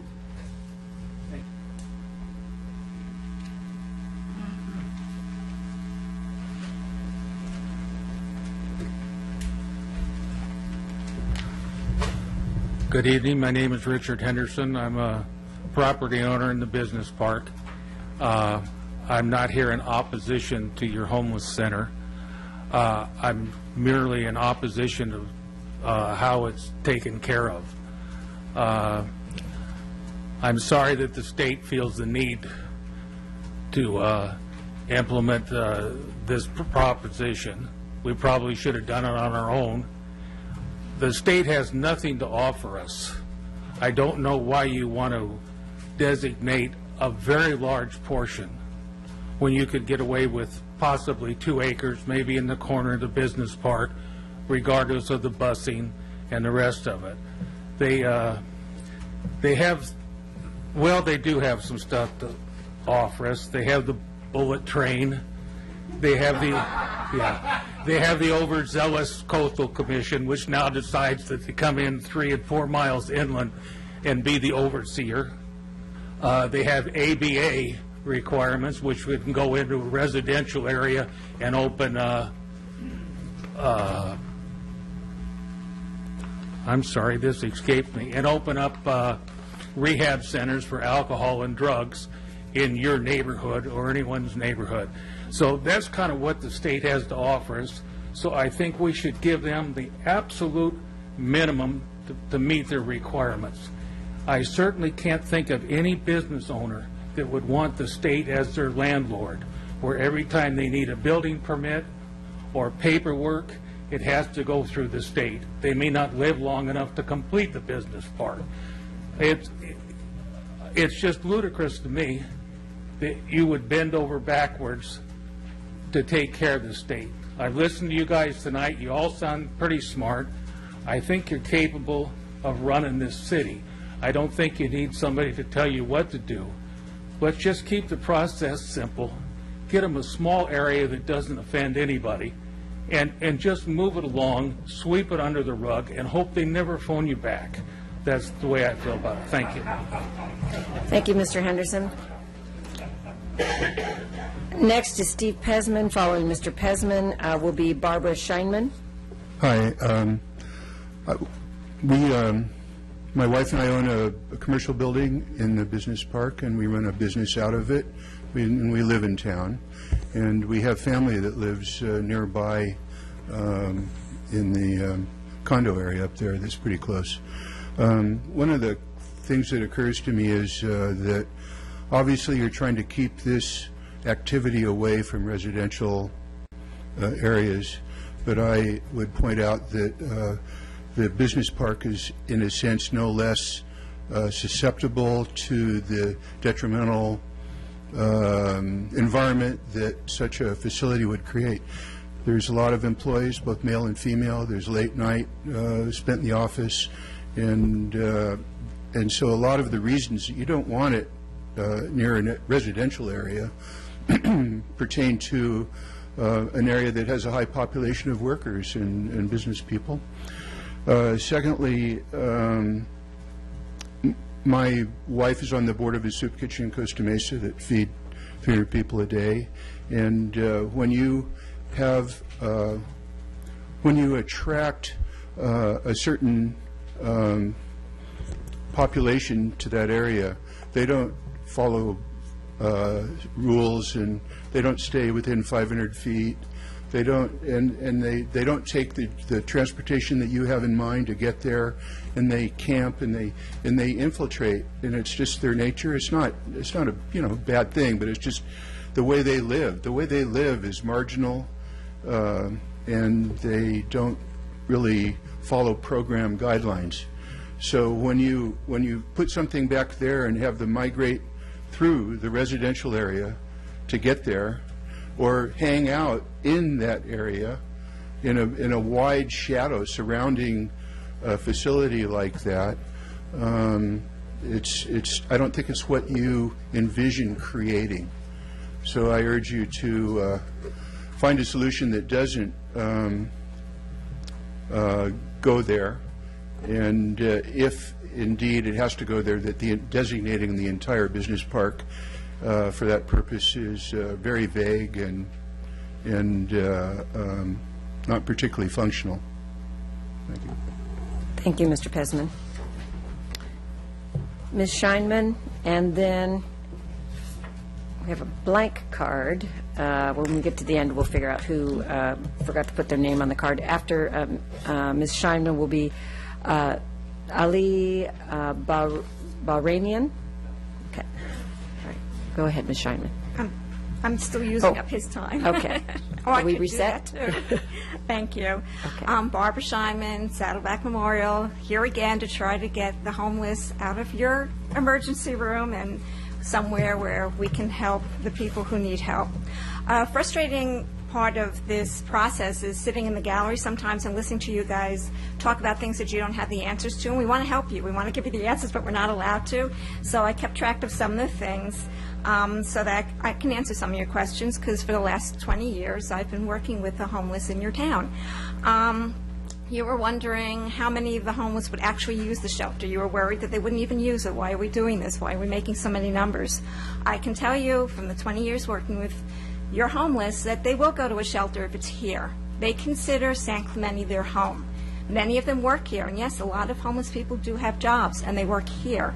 And the argument they've been giving me for 20 years of why I can't send them to a shelter is it's out of San Clemente.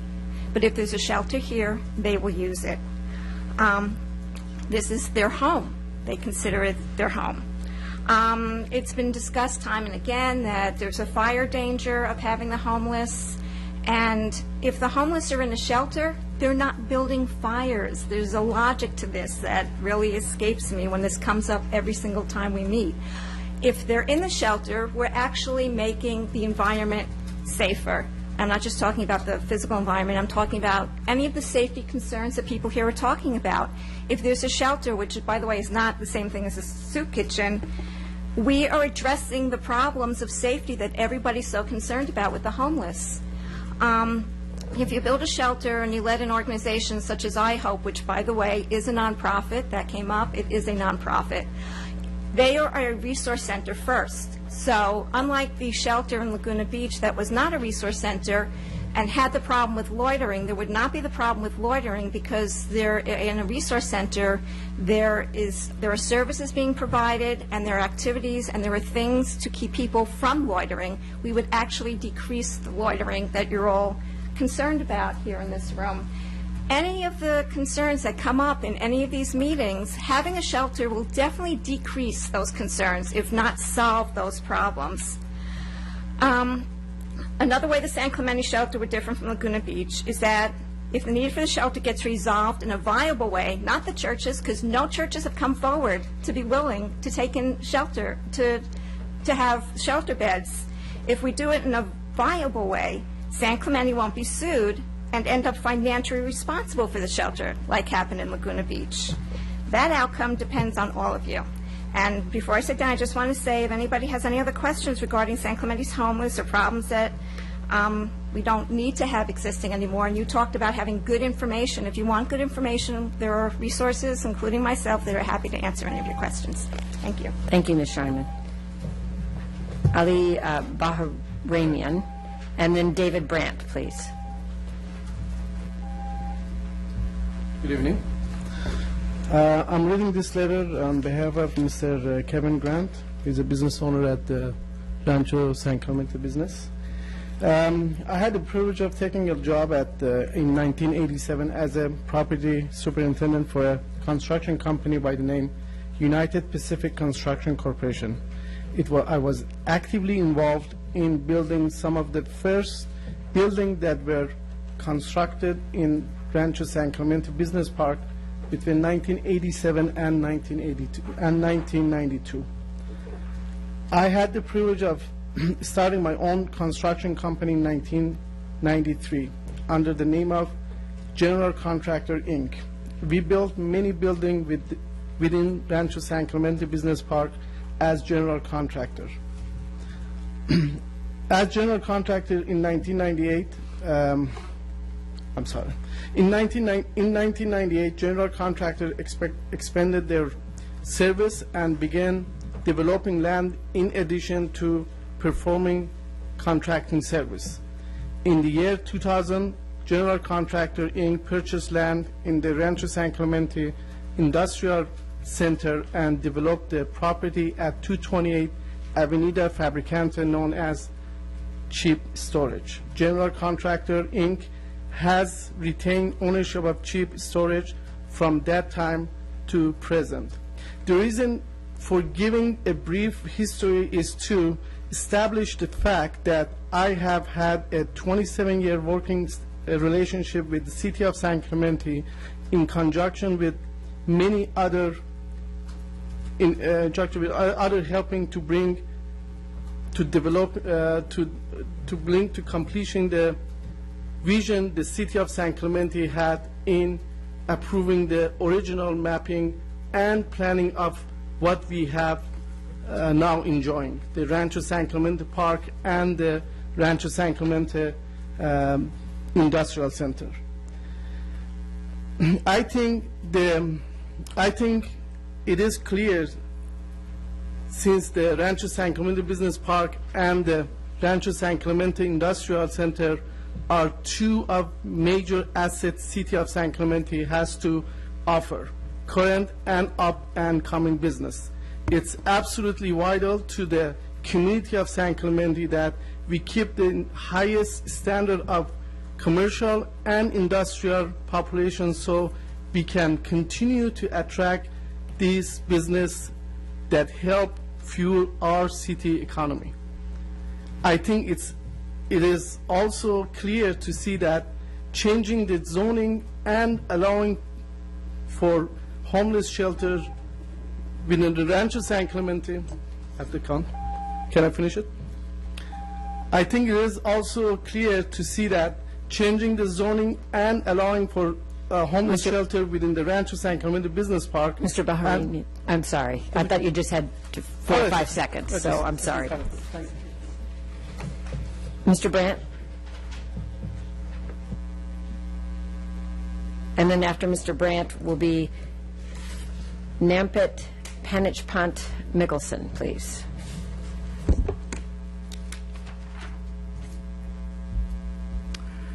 I want to thank the Commission for allowing me to present my views on this issue this evening. My name is David Brandt, and I live in Rancho San Clemente's Bella Vista neighborhood.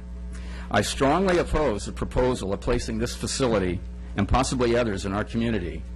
It is both unfair and impractical. The proposed site of this facility is near over 5,000 residents and many business owners whose personal security and property values will be negatively affected if this proposal is implemented. It is impractical as well, as most of the clients of the shelter live elsewhere in the city or not in the city at all and would have to commute to the shelter, usually by a limited public transit system. Rancho San Clemente's open space has been designated as a very high fire hazard zone area. There are now some homeless people living in the open space areas who make fires to cook meals, threatening our homes and businesses. Establishing a homeless shelter in this area may greatly increase the number of transients in the open space area, increasing substantially the risk of fires.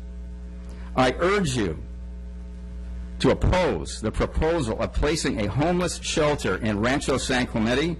It is unfair and dangerous for the thousands of residents and business owners of Rancho San Clemente and impractical for the clients it seeks to serve. Thank you. Thank you, sir.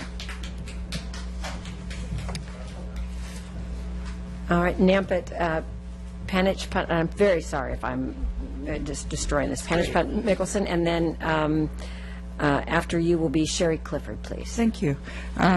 Just flew in from a 35-hour flight from another 700-year-old city, heritage conservation area of other parts of the world. I'm an international community development strategist for 40 years.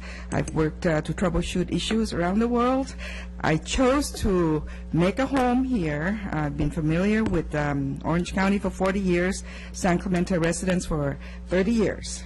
As one of the first members of the San Clemente Human Affairs Commission, and also the core leadership in public affairs and Southern California leadership program, I've done extensive research looking at Laguna Beach, Logic, and several cities, both here, and also I serve the Department of Commerce, U.S. Census, Centennial, in looking at a lot of issues, both here and San Diego, in terms of the homeless and many other issues, trying to bring tax money back into the various areas of our city and also other cities. So reverberating those, also I've done a lot of international, if you want to look at the extreme case of homeless, you want to look at refugee camps, okay, on the extreme, all right? There's no control. You can make a beautiful facility, but there's no control. Let's look at the issue of also impact of the business park. Right now there's an upsurge, as many people are aware, in terms of investment from Asia and the Pacific Rim. If you're not keeping up the standard here, you know, a lot of investors that are going to give you a long-term support for the city's development, all they need to do is understand what is going on here. I'm also one of the co-founder of Asian American Journalists Association, have been an international investigative, political, and economic journalist. I can assure you that the face of San Clemente is going to go down just like this. And, you know, I'm just being brutal, but supporting those who are here, and as somebody who's been involved deeply with what goes on in the Pacific Rim, and we feel that there's one coast left here that could truly keep up the quality of become a real leader, not in terms of Shanghai, not in terms of Tokyo. It is where we call the Magic Alleys, which is here, south of Los Angeles, or actually runs through Vancouver, and hook left on San Diego. Please, please protect this area. I really would appreciate this. There's going to be an upsurge of a lot of investment coming this way, and don't sacrifice the short-term look. And yes, I am compassionate too. I worked 10 years as program director for the County of Orange International Refugee Program. I'm familiar with local issue. Thank you very much. Thank you, ma'am. All right, Ms. Clifford, and after Ms. Clifford will be Justin McCarthy, please. Thank you for having me. I have to tell you, I'm a little nervous, but I'm here just as a homeowner from across Pico.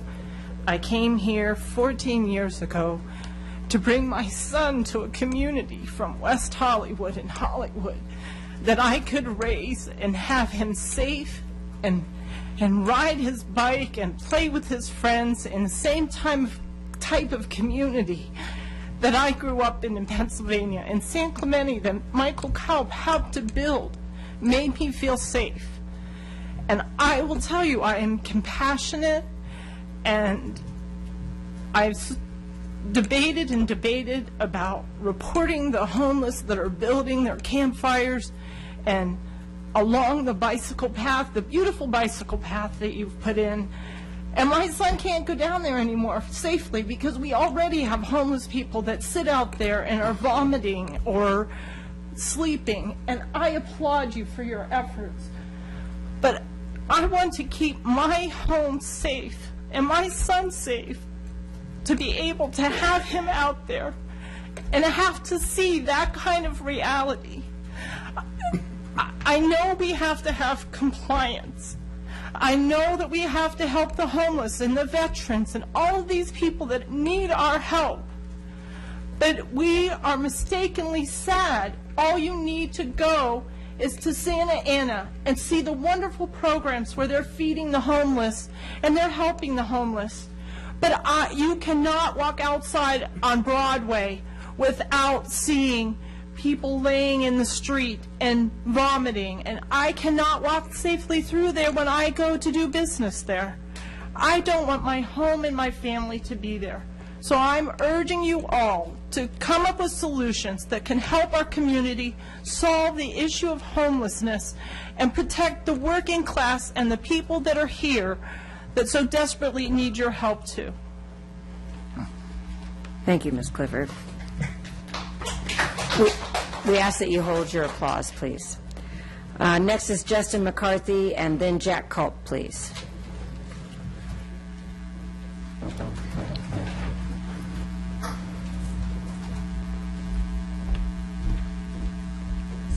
My name is Justin McCarthy. I live at 2 Calle de la Peace, San Clemente.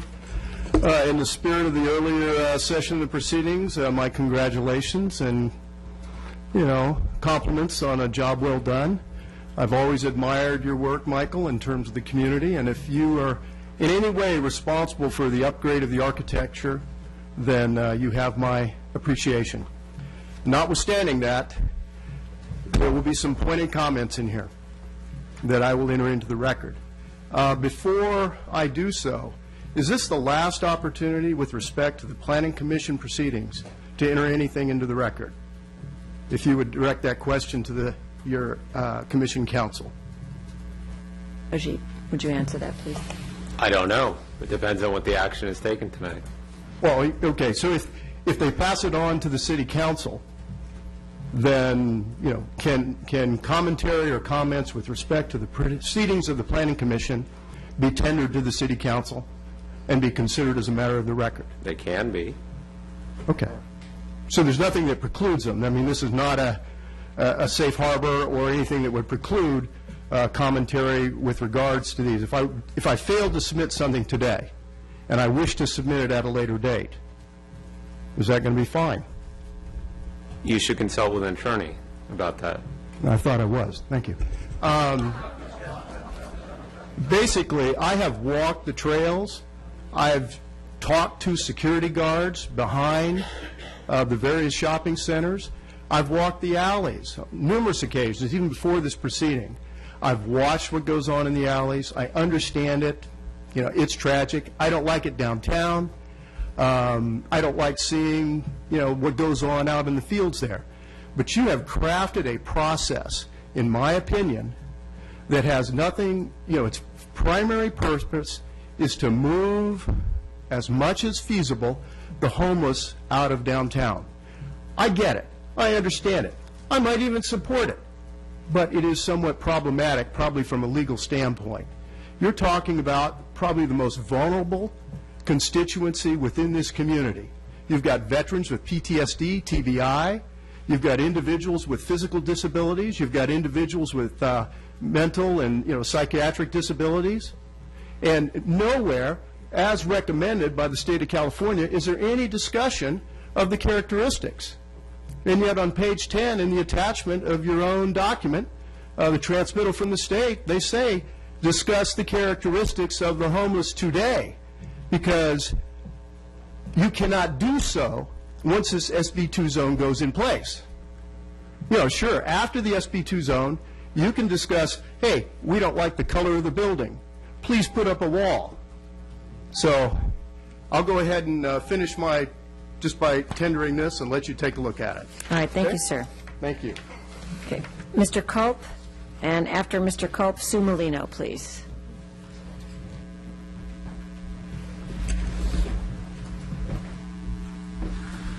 Good evening, Commissioners. My name is Jack Culp. I'm a resident of Dana Point, and I own 3 parcels of property in the San Clemente Business Park. I've addressed this commission a couple of times, and I'm also a member of the board for the Rancho San Clemente, one of 5 members. I feel like a little bit like the sweep-up man tonight as it relates to the business park. The property owners, I think, have unequivocally said, we don't want a homeless shelter in the business park. Whether you put it in a church, whether you put it in a separate building, whether you zone the whole thing, we don't want it there. It's unsafe, it's unfair, it's going to detract from the beauty and the originality and the stability of that park from the day that should happen. I took the time this afternoon and this weekend to drive around the business park.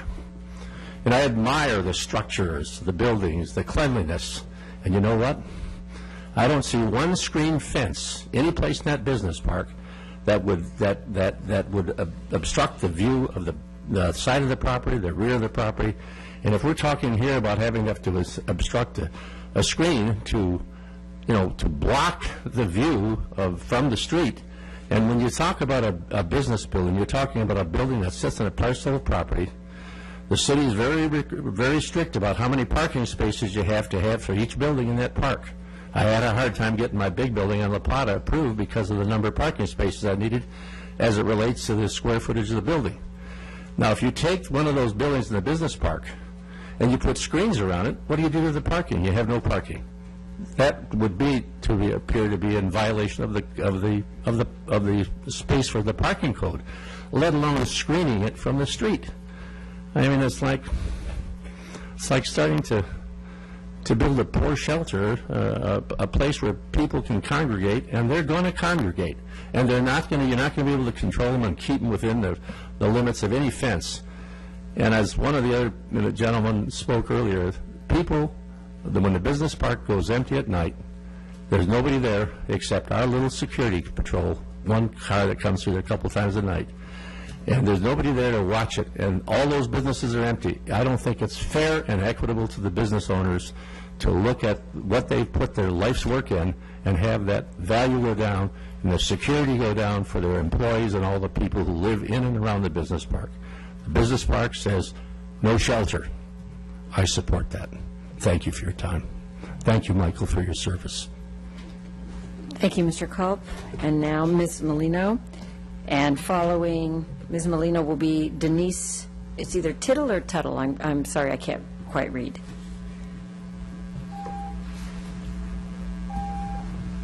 Bear with me. No problem. Thank you for allowing me to speak. I am a concerned citizen and member of San Clemente, and homelessness is a concern for all of us. But I have a few questions to ask to help all of us involved to understand how this will impact our families, children, and seniors alike. My understanding of SB2, and help me understand this, was that we would have an area. I didn't understand that it had to be an area so large it had to have 50 beds, it had to have 70 beds. I understood it when I read SB2. The city should have an area designated. If I'm incorrect, I'd like to be corrected. Can you explain why the sites have been chosen over other proposed sites that were listed previously?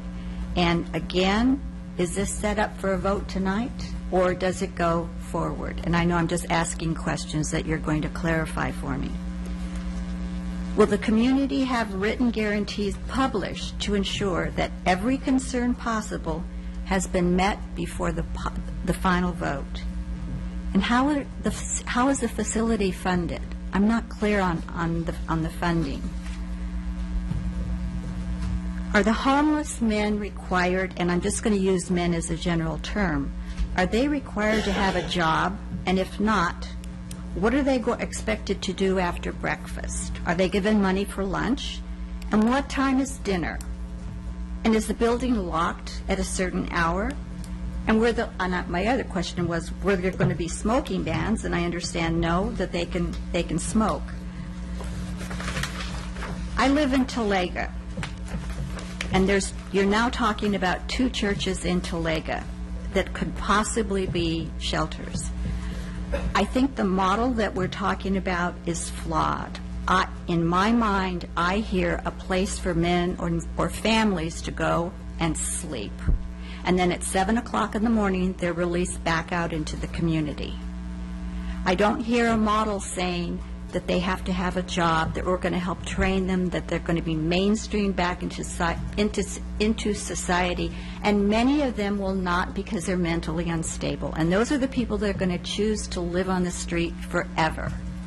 But I'm concerned about my property value. If I go and I sell my home right now, I have to disclose on an agreement that there is a nuisance near me. And and the nuisance is a shelter, these 2 churches, because you're attracting the undesirables, and I don't think that's fair. If I had to sign something like that when I moved into Talega 12 years ago, I wouldn't have moved in. So I have several concerns about the feasibility of this, and the financial impact of this. And I appreciate your time. Thank you. Thank you, Ms. Molino. So next will be Denise Tuttle, I'm sorry again, and then Ed Connor. And then there is one person who filled out a card but neglected to put their name. So if you intended to speak and skipped your name, okay, that's Nancy, isn't it? Okay, we'll call you after Ed. Hi, my name is Denise Tittle, and I live in Bella Vista, homeowners, I don't know what it's called, homeowners, home. Anyway, a little nervous, excuse me. I have been a homeowner there for 3 years. If I had been aware that there was a homeless shelter in that area, I would not have purchased my home 3 years ago in Rancho San Clemente. I would have purchased my home maybe in Forester Ranch, maybe in Dana Point, somewhere else. I wouldn't have purchased it there. So I believe that this homeless shelter and the proximity to my property is going to lower my property value, and it's going to negatively affect the quality of life that I purchased when I purchased that home. Now, in the negative effect of that, I believe that my property value is going to drop, and that is going to affect my personal wealth, which is very upsetting to me. But not only is it going to affect my personal wealth and possibly my health, because we're going to have a number of homeless people in the area, it's also going to affect my property value, which in turn is going to affect the property taxes that you charge me, because as my property value decreases, your property tax also decreases, so the city of San Clemente is going to be getting less money in property taxes, because people are going to be petitioning to have their property taxes dropped because the values have decreased. There are a lot of million-dollar homes in this area, and that just seems ridiculous that the proximity to this neighborhood, Talega and Rancho San Clemente. My suggestion is you put it in Los Molinos, off of Los Molinos Street, where there's a bunch of car repair places. There's really no proximity to homes in that area. That seemed like a good place to me. You wouldn't really be negatively affecting too many people. Anyways, I also want to tell you that most homeless people, and I work outside all over the city, every day. Most homeless people that I see are drug addicts, alcoholics. They do not have jobs. These are not people you want in your neighborhood. They're terrifying. I have to pass them multiple times a day, and they're frightening. I don't think you would want them walking up and down the streets of where you live, your neighborhood, your house, somewhere around you. So let me see if I got everything. Yeah, they really are. Many of them are drug addicts. They're mentally unstable, and they're permanent homeless people. So that's pretty much it. Thank you for your time. Thank you, ma'am. Mr. Connor?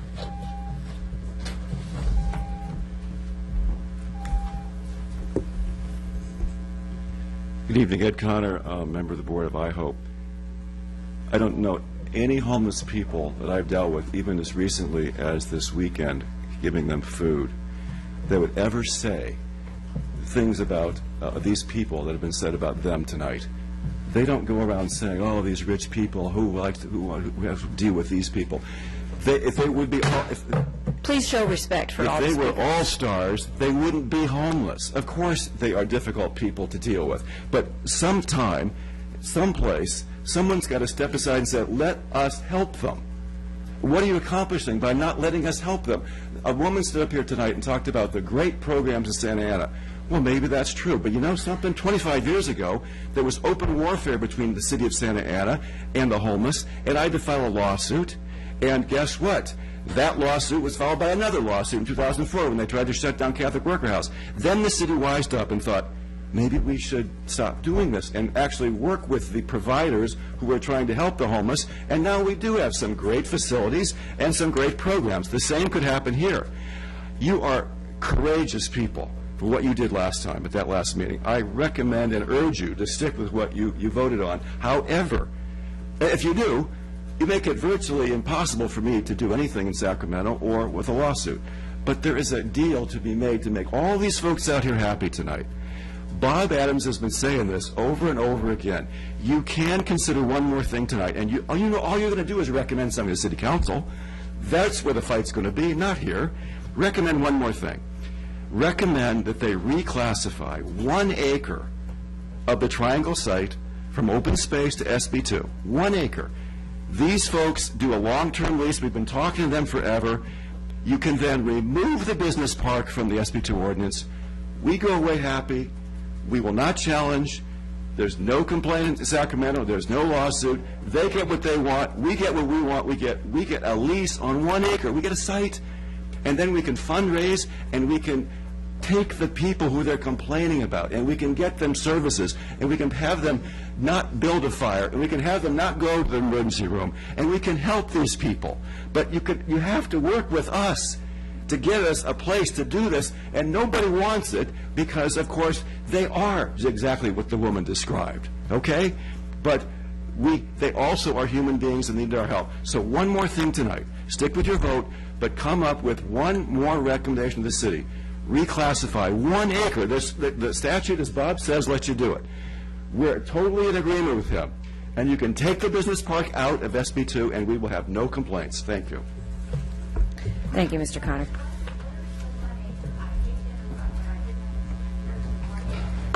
I'm sorry. We'll ask staff to clarify some of these issues for the public at the conclusion of the hearing. Nancy, and your last name is McIntyre, right? Thank you. Good evening, Chair Darden and Commissioners. Thank you again for your dedication and patience and compassion and all that you've done in considering all the issues dealing with this SB2 ordinance. I just have a couple of things to say, and that is that as a resident of San Clemente for 39 years, I continue to stand for services for the homeless members of our community. It has been established by staff report and Officer Bull that we have approximately 65 to 70 homeless people in San Clemente. We're not talking about drawing people from other places. We're just talking about our homeless citizens in this town. Wouldn't you and you citizens rather have those homeless people, or the majority of them, in a safe shelter at night and then receiving day services to help them get off the streets into jobs and homes? IHOPE's expertise is as a resource center. We would support any organization who would care to come in and establish a shelter, somebody who's had experience with shelters. We would support anyone with the day services necessary to. Somebody asked, well, what would they do at 7 o'clock in the morning when they were released? They could come then to our center, which we would hope would be close, so we provide transportation, and receive job training, resume training, their medication, access to doctors and counselors, so that they get off drugs and alcohol. We've had a lot of success providing day resources to people who are homeless. And by the way, they aren't just single men and women. They are families with children. And they're all members of our community. And we need to work for all of our citizens, not just those who have the means to support themselves. Let's be good citizens. Let's help these people become good citizens. And again, I thank you so much. I hope that when you craft this ordinance tonight, that you will encourage that the ordinance zoning areas and regulations will encourage anyone who wants to open a shelter, and I hope would certainly support them, would encourage anyone to open a shelter. Just one more thing. You limit the beds to 35, you open the shelter to those 35 people, where are the other 35 going to go? They will come looking for shelter. How can you decide who to pick and who to not pick? So consider that you maybe up your limit in any organization, not a church, but any organization that might want to have a shelter, to at least 60 beds, or at least between 50 and 60 beds. Otherwise, you're going to be turning away homeless, and they will be walking through your neighborhoods, and you don't want that to happen. Thanks again very much. We look forward to your decision, which I know is a difficult one. Thank you so much. Thank you, Ms. McIntyre. We have an additional card from Alan Corson. If there's anyone else, please bring your card up now, otherwise we'll be closing the public hearing after Mr. Corson. Good evening. I thought that Mr. Connor's suggestion and Mr. Adams' attempt at getting rid of that property over there that the Rancho San Clemente Association is responsible for was put to bed. It's not an amiable spot to put one. It's a block away from our high school. It's across from a shopping center. It is going to attract, and by record, alcoholics, drug addicts, and people who have mental deficiencies. That's just a matter of record. I'm not condemning them. It's just a matter of record. And to put it next to a high school would be outrageous. I hope that you don't go with his suggestion to add that on as one of the possible areas to put this homeless shelter. I thank you very much for your time. Thank you, Alan. Okay, with that, we'll close the public hearing. And there are several questions that we'll ask staff to answer that were raised by various members of the public. I think let's start first. Jim, if you could, or one of the other planners, just for those who have very little understanding of SB2 and what the requirements are, could we just give a quick overview to explain why we need to zone more than one area?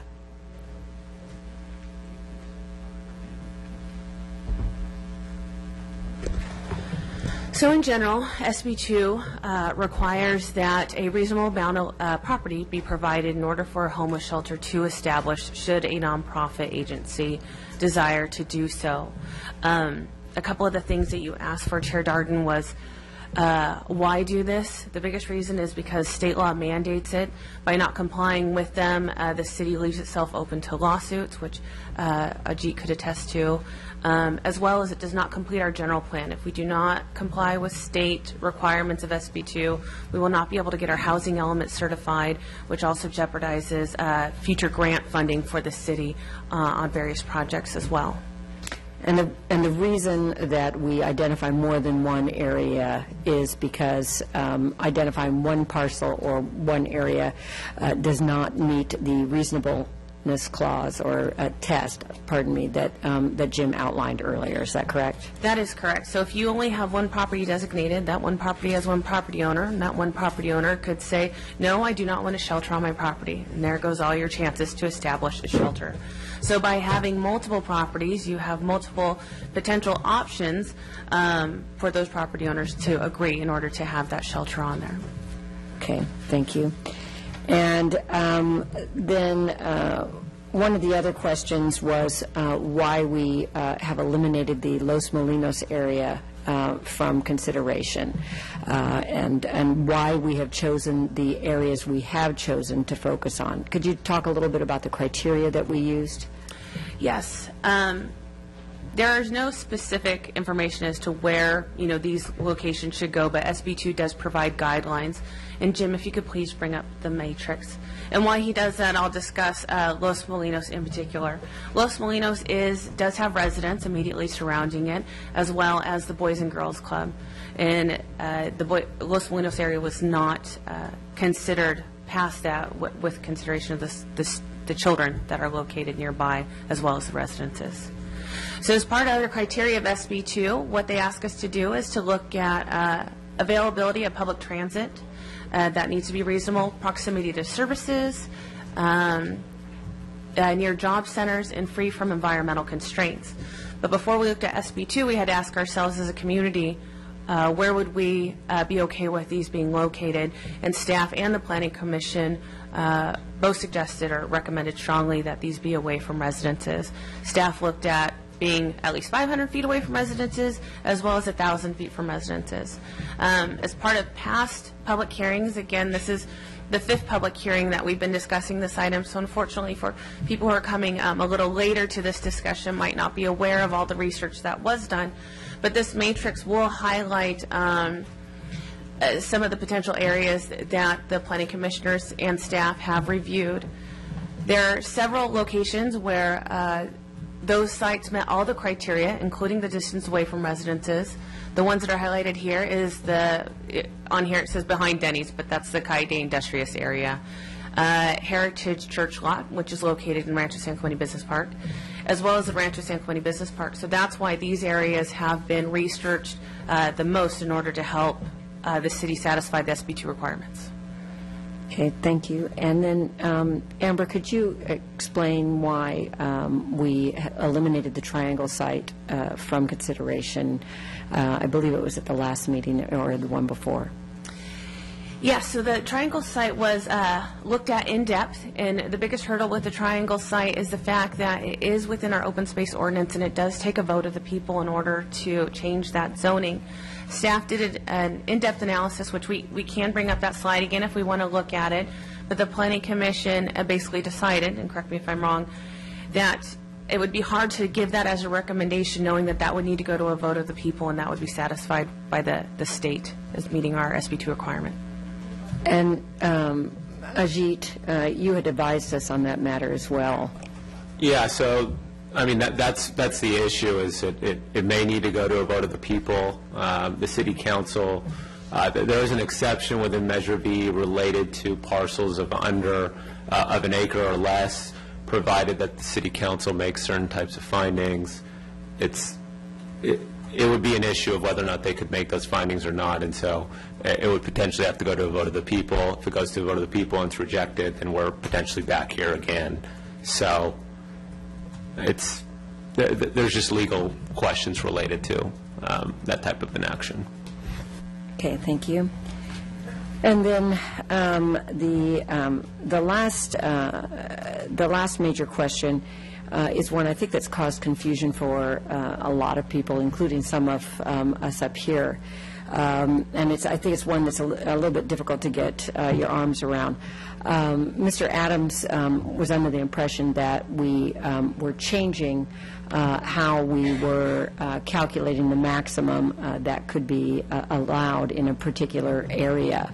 Could one of you please explain the issue of the maximum number of beds and how we are able to calculate that? What are the restrictions that we're able to use? For example, specific to his question is, I think he's wondering why we can't say there's just one facility with 35 beds within a zone such as the Rancho San Clemente Business Park. I'll say that, I'm sorry, if you want to go.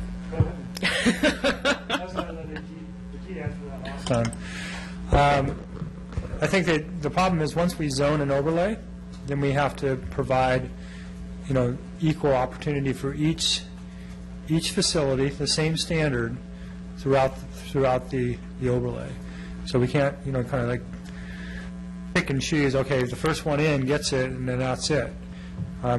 We can only limit it to the point where we meet our need. So the 70 is the cap, based on our information from the housing element, and ACD, by the way, had signed off on that number, so it's a good number. And we discussed that last time, and Ajit, if I'm missing something or you can explain more, please jump in. But it had to do with what SB2 would allow us to do in terms of restrictions, and that was one restriction that our city attorney advised us against, was setting a maximum in any one zone. Now, we can limit the number of beds per facility. That's okay. The number, whether it's 35 or 10 or 100, doesn't really, that's something that SB2 tells us we can do. So that's where your flexibility is, but not to limit the number of beds in any one zone. So a number of different scenarios could take place with the zoning options that we're looking at tonight. For example, if a facility were built in the Cayuga Industrious area and there were 50 beds in that facility, then there would only be 20 beds left that could be built by right anywhere else in the city. That could be within the Rancho San Clemente Business Park. That could be at some of the accessory structures that could be scattered throughout the community at some of the churches. But no matter what, there would be a maximum of 20 beds that could be provided by right anywhere else in the community. Is that correct? That is correct. Similarly, if a facility, a 35-bed facility was built in the Rancho San Clemente Business Park, and another facility wanted to go into the Rancho San Clemente Park, it would be limited to an additional 35 beds. Is that correct? That's correct. If a 35-bed facility was built in the Rancho San Clemente Business Park and somebody wanted to build a shelter in the Calle de Industrias area, they would only be able to have 35 beds at that facility, even though that area is zoned for 50, because we would max out at the total that we're allowing within the city. Is that correct? That is correct. Okay. It's until you hit that 70 threshold. Yes. Yes. If I could just add a caveat to what you just said, Chair. Once that 70-bed cap is reached, any additional capacity would require a conditional use permit. It's not that it would be prohibited, but it would require discretionary review, and under SB2, we would be allowed to exercise discretion in this case. And for the public, discretion means a process like this, looking at an individual facility, a specific facility in a specific area. Okay. I hope that clears up the issue about the maximum number of beds. Kathy, did you have a question? I have a question on our number of homeless. It was a statement that HCD signed off on 70. Is that what I was saying is in our current housing element, which is technically not certified now, but was previously, they in that housing element, that was the number we said, 65 through 70. Okay, I looked up the housing element and it says 65. So I wanted to, that is an issue I'm going to be bringing up, but I wanted it clarified, so HCD is not signed off on 70. It's signed up on whatever's in our housing element. Interestingly, it says actually up to 120 seasonally at a high. So it actually sets an even higher bar than what we're talking about here. I understand that, but the 1% is 65. 1% of the total? Elsewhere in the housing element, it says 65 to 70. So that is in the housing element. Okay. Are there other questions for staff? Okay.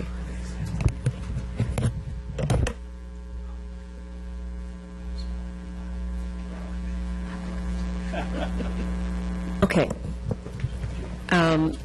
Several of the commissioners are asking that we take a few minutes for a break, so we'll be returning in 10 minutes.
I'd like to make a suggestion to the commission. This might give some order to our discussion.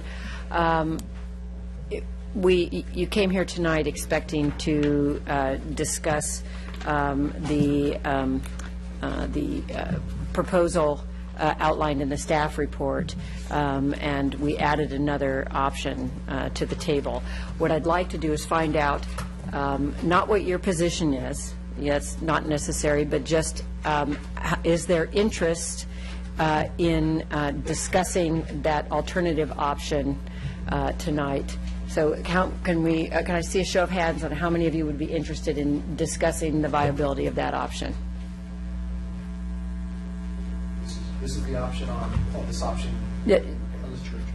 And the option is this, replacing the full business park, but keeping the Calle de Industrias and the churches as the accessory structure. So, okay.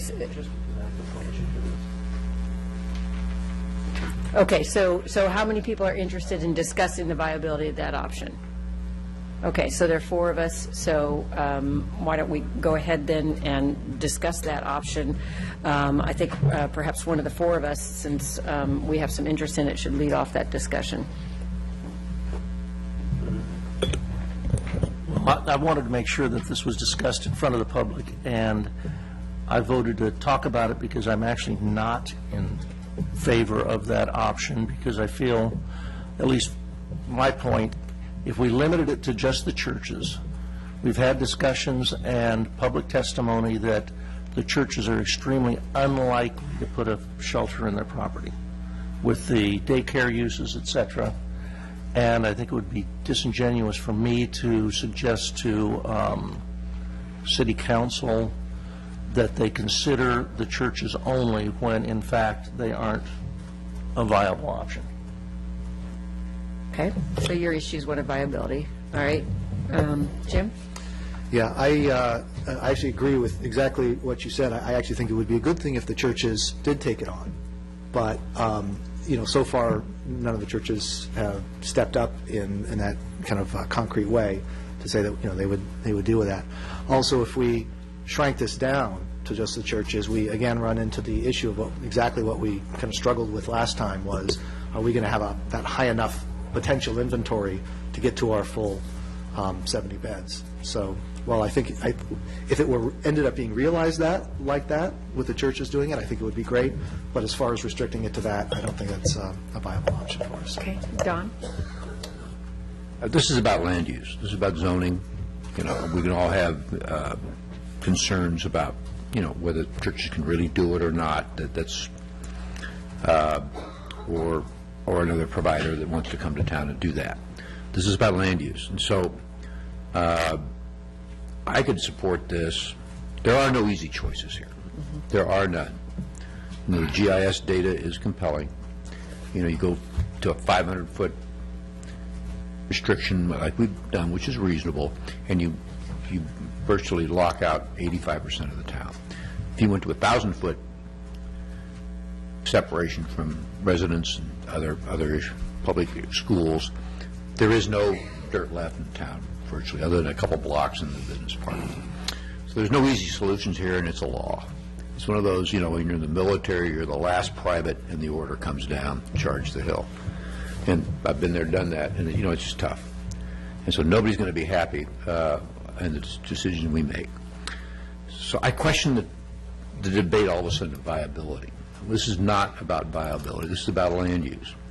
And so the business park isn't happy about the whole business park being. They don't want anything up there. People don't want them near their homes. But we have to make hard choices. And I would be comfortable with this option because within the business park, they can kind of say where it would be. They were kind of willing to accept it. And so viability isn't an issue here. It's land use. And the staff came forward with the numbers, and here's these experts. I mean, these people work, the city planner put these 3 together because they have a lot of expertise. The individual that finally got our housing element approved is Jeff Hook, was the first one to get us across the starting line. I mean, we had to hawk the building we're sitting in tonight to make it happen. You know, I mean, there are no easy choices. So I understand the compassion. I agree with it. I think we have some compassion down in the area behind Denny's. I think the other areas, it's a balance of compromise of what is possible. We did a lot of work in Rancho San Clemente on our general plan. We had to redo the whole floor area ratio because of traffic and circulation. We spent a lot of time because that was a jobs incubator, and so it still remains that way. That's still in the plan. So this is a compromise that says within that business park, we'll use 3 or 4 sites that are churches that can by rights chooses. The lawyers are happy with it. The staff who has expertise have proposed it to us. It's viable. I would be comfortable going back to 10 for all the other churches if you really want to play number game and start filleting numbers again. But this is not about viability. This is about land use, and that's what we planning commissions do. Viability is just a personal emotion that we're required. We all are humans, and we have. The people have come up here and said that. So that's why I think this is about. I would say the Triangle site technically is very viable. It's about 750 feet from the high school, because I walked it 3 or 4 times. And if you went to the upper reaches of it, where it's lived, technically it meets a lot of criteria.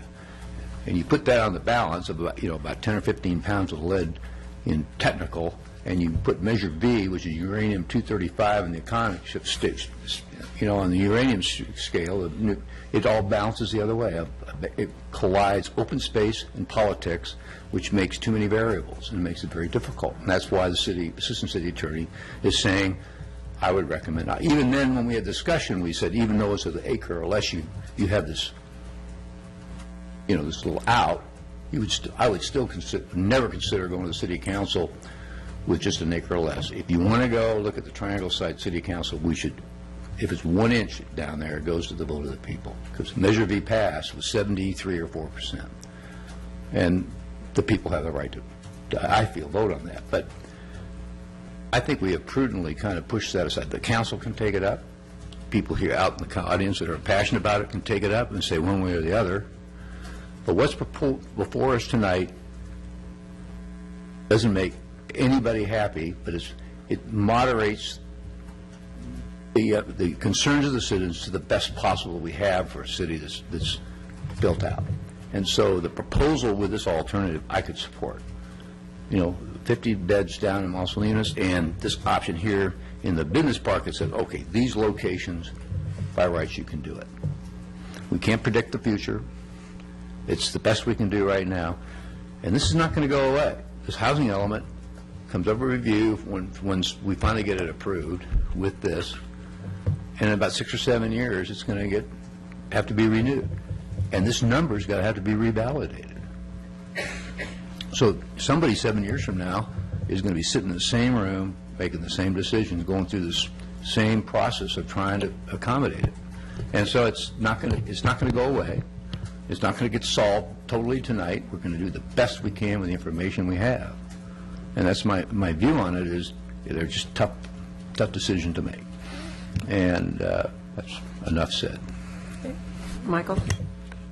Well, you bring up really good points about there's no easy decision, and there's no decision that's right for everyone.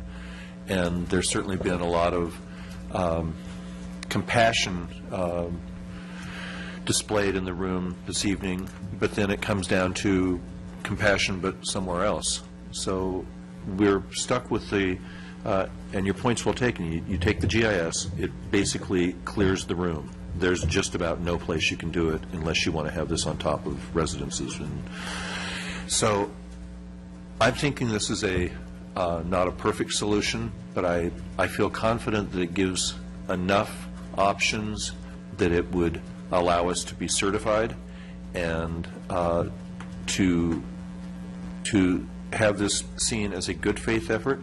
I think it gives the business park not exactly what they want, but it gives them some assurance. They've got something tangible that they can see. It's not everywhere. It's very strategic. So I think it's a good compromise. And I have thought a lot about the Triangle site, and if I thought that there was even a chance that that could be viable, I would support that. My concern is that if we list that as a true option, I don't know that that's even on the table until that vote takes place. I don't know that this would be viewed as a legitimate location until there's some assurance that it had been voted on, and that's, a year from now, and then that creates a whole another sea of problems. So I think given the debate we've had to date, taking the temperature of folks in the business park, and I know that this isn't a perfect solution either, but it's one that they find less unpalatable. And honestly, you look at those maps, and where is this going to go? It's got to go somewhere. I don't think we want to be in Laguna Beach's shoes and be spending $1 million a year out of our pockets to pay for a shelter. So, and I don't know what you're right, this is a land use issue. I don't know whether one will be built here. Hopefully there will be, because I think it actually will help to solve some of the problems that we have. I mean, we've all accommodated these issues in different parts of town, and they're impacts to all of us. People need a place to go, and I think that I think it was Nancy. Was it Nancy McIntyre that talked about the arguments about concern about fire, safety? If you're giving these people a place to go, then you're eliminating a lot of those problems, at least for a period of the day. So I'm going to go with this option 2. I think it's called option 2. It's the alternative option, and say that it's not a perfect solution, but it's one that I would support. Wayne? Well, first of all, I'd like to thank staff. This has been an incredible process, has it not? Thank you very much for all that you've done here and all that you've worked. I appreciate the comments that the Planning Commission has. I'm in total opposition to the comments that I've heard just recently. So I'm going to take it from a different angle. We've cooked, we've broiled, we have fried, and we've barbecued this issue endlessly. We've dissected it, we've filleted it, and we've made it very complicated as far as I'm concerned. All that we're required to do is to zone an area for a homeless number and to come up with a management plan. That's it. We are not required to assure that a homeless shelter is built. We're not required to do that at all. It's ironic tonight that earlier this evening we passed the Strategic Implementation Plan. And on page 3 of 21, on number 6, it says, update the Rancho San Clemente Business Park specific plan to strengthen policies to encourage light manufacturing and business-oriented uses and to protect employment-oriented businesses. This is a tremendous, what we're talking about this evening is a tremendous impact upon one area. As it is a tremendous impact for 50 beds, and I've been reconsidering that, for 50 beds behind Denny's. It's a tremendous impact. And now we're attempting to dramatically change this area. Dramatically change this area. Now, I'm a fan of downtown, so what I'm going to say about downtown doesn't mean I'm negative at all about downtown, but if, in fact, we didn't have the 500-foot exclusion for residences, we would have very well considered putting a homeless shelter in the downtown area, right? The Rancho San Clemente Business Park contributes far more in sales tax revenue than the downtown does. It has hundreds or even perhaps thousands of more employees there. The business owners have invested hundreds of millions of dollars in their properties and in their businesses there. How can we possibly consider putting that type of impact in our premier business park. How can we do that? I can't imagine. We are not being business-friendly to the Rancho San Clemente Business Park. We're not.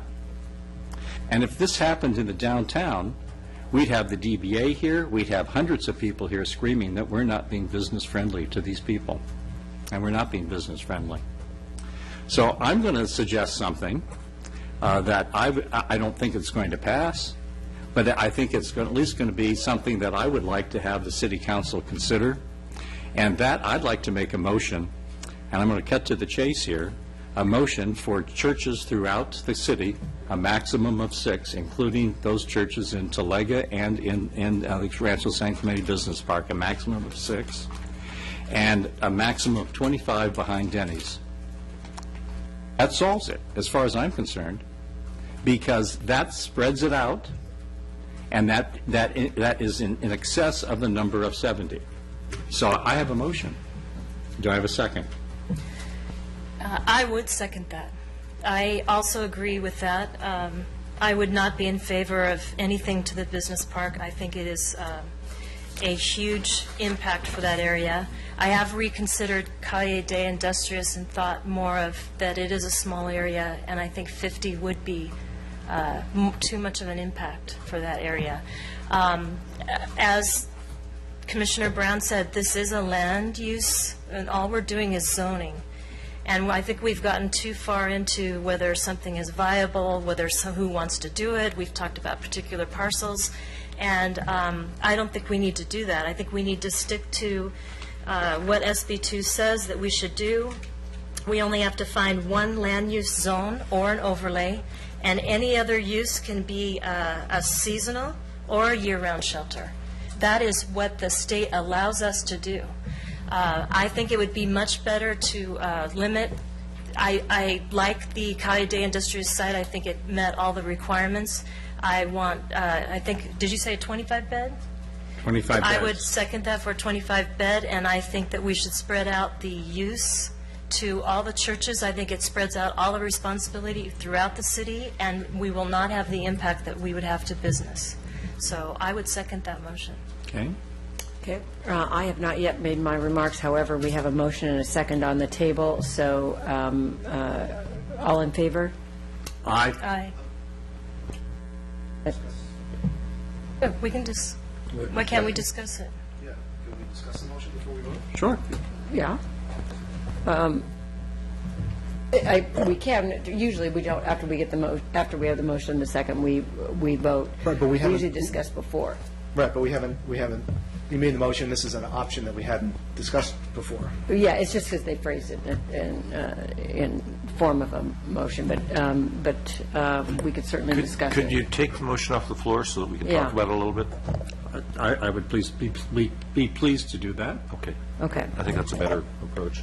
Okay. So, Jim, you wanted to, thank you, Michael. Yeah, the first thing I have is a question for staff. Do they have an opinion on whether they think that this would get us clearance in our housing element if we took this route?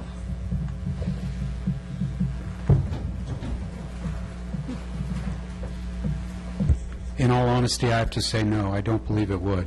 I think the notion that we would be relying entirely on churches to be able to bear the brunt of this requirement is not realistic. I've been told that by at least one of the pastors here in the city. And the meeting that we had, albeit a small meeting of clergy, the message was very clear. They said, we're glad to help be part of the solution, but we don't believe we are the solution. So relying heavily on churches through the city and then on a 16-lot overlay district and Industrious, I think, is being very optimistic in terms of, and it's not a question of viability alone, it's a question of looking at what has passed muster in the rest of Orange County. Other cities in Orange County designate much larger areas. So the commission can try that, and the council can try it, and we can run it up the flagpole and see what happens. But my hunch is we'll be back here discussing this again in about a year, after it goes to HCD, if this approach were followed. Thank you. I certainly like the lower limit on De Los Industrias. I've always been uncomfortable with 50. I think 25, given the number that we've said is in that 70 number, 25 seems like, in terms of a percentage of homeless in that area, sounds more right to me. But I do have a concern with just leaving the churches to do it. I think, we say it's about land use and not viability, but there is that question, that the viability question is about, is it going to get past the state's housing element? And if we don't have some reasonable confidence that that's going to happen, then, are we going to, how viable is that vote? How, are we just going to be back here after a year and now we're losing grant funding and things like that because we're even a year later with our housing element and we're starting to get in trouble and we're risking lawsuits and all that sort of thing. So I certainly like the way that this is going. I like that. I kind of like the beginnings of that shape, but I'm not sure it's enough. We still might, I don't know if, let's throw out a number, maybe a maximum of 25 bed facility in the industrial park, plus the churches, plus the 25 in De Los Industrias. Perhaps that combination would get us to where we've got that good degree of confidence that we could pass it. I think, though, just the churches and just Los Industrias probably won't get it passed, although, as I said, the density that proposes is, I think, much better for that area. We have to remember that we can't pick a number for a zone. So we can't just say 25 in the industrial park. No, we can't, because it's a separate overlay. Yes, we can. For the whole overlay, you can say... No, he meant, when he said industrial park, he meant Calle de Industrias. Right. That's because of you also referenced this You're right, part, yes, too. you're right. I'm sorry. But you meant Calle de Industrias, because that's what the motion is. No, I did say you're right, and I had forgotten about that. Yeah. That aspect of it, right? So then we would have to zone a specific piece of property in the industrial park. Or set of properties, yeah. Okay, so I misunderstood what you said. So you were modifying what they said. I kind of put that out there, and then you're right that there is that issue that we can't put a limit on the zone like that. So. Okay, thank you for clarifying that, Michael, because I didn't understand that that's what he meant. Bart? Oh, yeah. Were you? I thought you were just on from earlier. I'm sorry. Well, since Jim asked staff, I'd like to ask a G, if this would satisfy our SB2 requirement. I would defer to staff on that. They have much more experience with looking at what the other cities have done and whether or not it's passed muster, but I do share the concerns that Jeff brought up.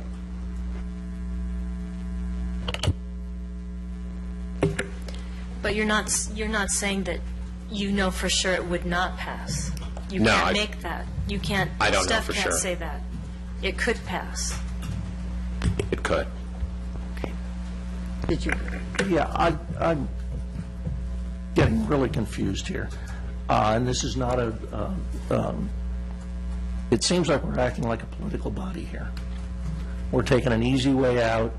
We're not addressing the problem of the homeless. Trying to spread this out to a bunch of churches is unfeasible for the homeless to use these facilities. They won't know where to go. And we're going, oh, well, we don't care about that. We just want to make our number. We got to solve the problem if we want to get the homeless off the streets of the city. And we're going to have to make a decision. And I would prefer to give a decision that is maybe less palatable to city council and let them pare it down and be heroes, because they're not going to want to add more spaces to what we give them and take a position. We're here and we're appointed. And we need to address the problem of the homeless as well as SB2, and I don't feel we're doing that. I agree with you, Bart. I'm not in favor of this option. I don't think that it is either in the letter or the spirit of SB2. I think to what several of the other commissioners said earlier, I think we have a better compromise that can distribute the impact but yet answer the problem. So I would not be in favor of this option. You're referring to the option that Wayne... That Wayne, Okay. that Wayne and Kathy have. You're favoring the alternative option. I'm favoring the alternative option, but right now I was just speaking just to this. I think, speaking to Commissioner Eagleson, I have respect for his big, giant step for mankind here. So, but I think it's a bridge too far. I'm not cold-hearted about land use, but I think behind Denny's is a viable number. It's maybe a little large for Commissioner Rulon, who lives in North Beach. He's always been a defender down there, and I understand that, and I respect that. That's why we pared the original number down from 70 to 50. And so I think that's a viable. I think the alternative that's on the table tonight, I think, is the best compromise all around. To counter Bart's statement, I think the council's always got the option of going from 6 to 10 in every church, and in fact increasing the entire business park. They have the right to final say. They can go. They can probably say, Measure V, let's put it on the ballot. The problem with Measure V is once you have to wait so long to get the answer, and if the answer is not right, you're back in the starting blocks again. I mean, like I said before, technically it solves a lot of problems, but it puts two political issues into play. So I think the alternative tonight is the best we can do. It does consider getting homeless off the street. It's a larger number in some areas that somebody's not comfortable with. It does impact a little bit on the business park, but at least focuses the areas that are eligible. It's a compromise for them. I certainly respect Commissioner Eagleson's input on the business park. I mean, I read the whole section on the business park in our general plan this afternoon. It's an incubator, how we worked it. We have to keep that in mind. It's just this alternative is the best option. I feel that everybody's a little less unhappy in some areas and a little not so happy in others, but it still provides viability to the program, that a provider can come in and care for 50 people down there behind Denny's, and then find some other overflow. I mean, it's the best we can do with the way this city is built out and the way the terrain is dictated to us. The land's the land. So that's kind of my feel. So I kind of appreciate Commissioner Eagleson coming forward with this, but I think it's a bridge too far. I'd agree with that, and I think it's important to remember that we did receive communication this afternoon from the Business Parks attorney indicating that they were open to the idea of the churches. I think Bob has indicated that they were less resistant to that idea than the idea of the entire park. So I think we are responding to their concerns, and I think it is, as the word of the evening seems to be, compromise, where it seems to be something where we are, as you're saying, nobody's getting exactly what they want, but nobody is getting the worst that they feared either. So if you would like to make your motion and Right. vote on that, we certainly can. Right. The motion that I would like to make is to, for all churches in San Clemente, a maximum of 6. How many churches do we have? 21, including Talega and the Rancho San Clemente Business Park? Okay. So that's a potential of 126 plus 25. That's 131. Isn't it? No, 21 it's 126. 21 times 6 is 126, times 25 is 151 potential beds in San Clemente for homeless shelter. I put the motion on the table because I would like the City Council to consider that. I think it's the mission of churches to provide for the homeless. I think that when you travel, for example, in Europe, the churches in Europe and the cathedrals in Europe are the ones who house the homeless. And there's no reason here in San Clemente where churches cannot step up, as the Episcopal Church here did in San Clemente several years ago for cold weather emergency shelter to help out the homeless. I think it's part of their mission statement. I don't care if you're Episcopalian or Catholic or Jewish or Methodist, but I think it's up to the churches to, in fact, step up to the plate and help the homeless here.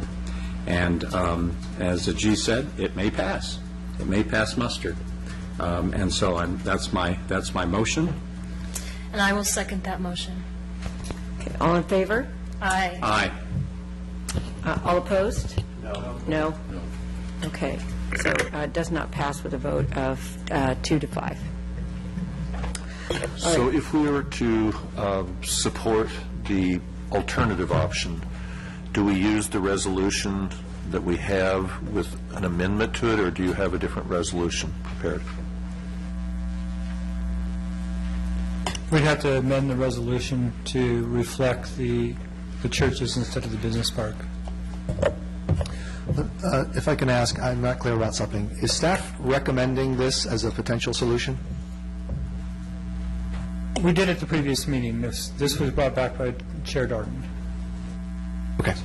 So this is one way that staff feels we could. This would meet our obligation. We did have our interns do a survey of as many cities in Orange County that we could in regard to what they actually zone for SB2 to give you kind of a gauge. And so it ranges between, well, the way I see it, it's about an average of about 30 acres. But Tustin had 14 acres. Orange had some huge amount we can just throw out, 1,400 acres. Westminster had 21 acres. Placentia had 28 acres. Seal Beach had 20 acres. Stanton had 30 acres. Is this in the right order? It's in order, but don't read the cities. Oh. It's just those are the numbers we found with Orange County. Well, I don't know. Okay, the cities might not go along with those numbers. So there was 1,490, maybe that was a bigger city, 21 acres, 28 acres, 20 acres, 30 acres, and 165 acres out of the cities that we got responses from. And 6.7 acres?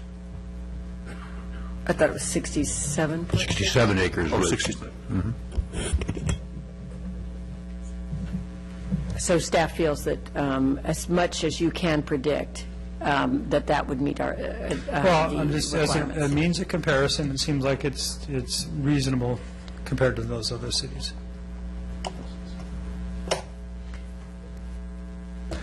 But we don't know the commitment of those churches in terms of building somewhere. We're kind of depending on the fact. You can't right? predict the future. Nobody can. That's why you can predict the future. That's why they're multiple. Predict the future. You and I'd be on Broadway doing Johnny Carson's Great Swami Act, predicting the future. I mean. And you'd look good in a turban. Yeah.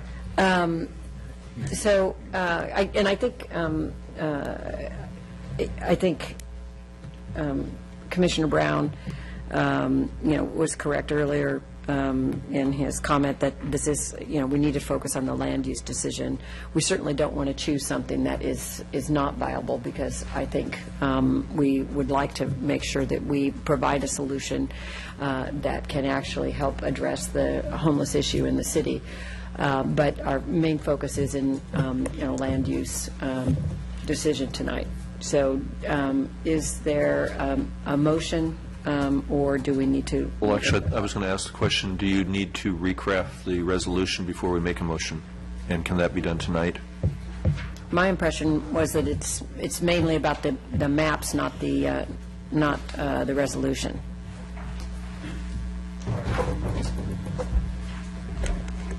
The commission can direct us to make the changes that need to go to the city council.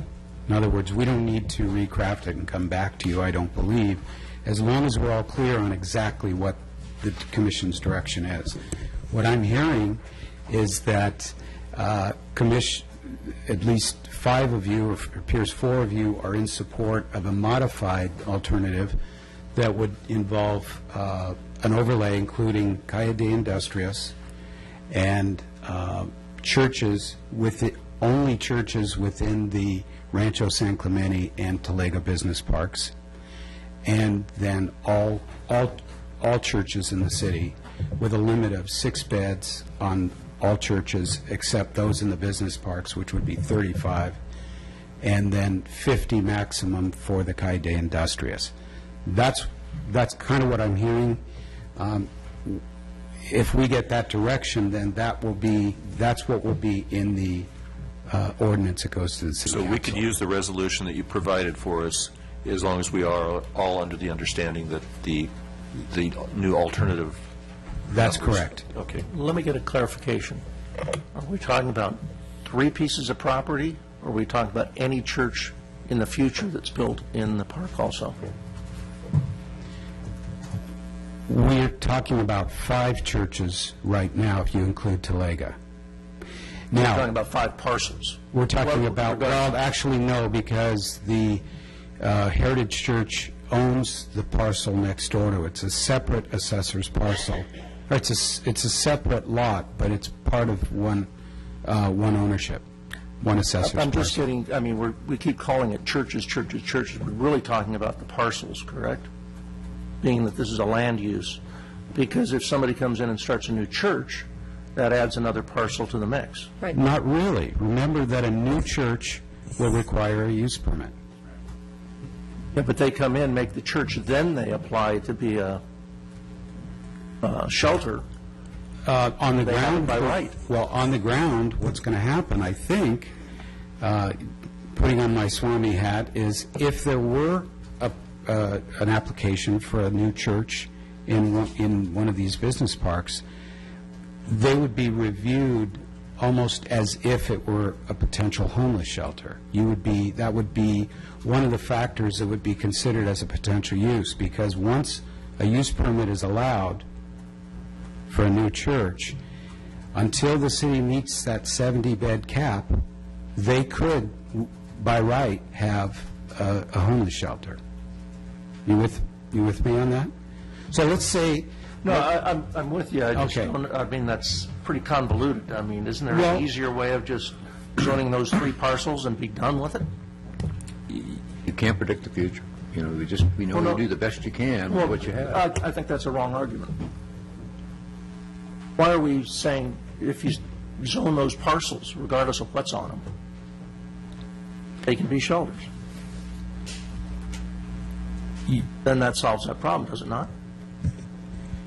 So what you're saying, what you're asking is, could you designate land use problem. churches are we talking only about churches in the business park right now, right? Well, people have decided that those 3 parcels, since they have churches on them, will be approved for homeless shelters. And the 2 in Talega. And the 2 in Talega. Okay.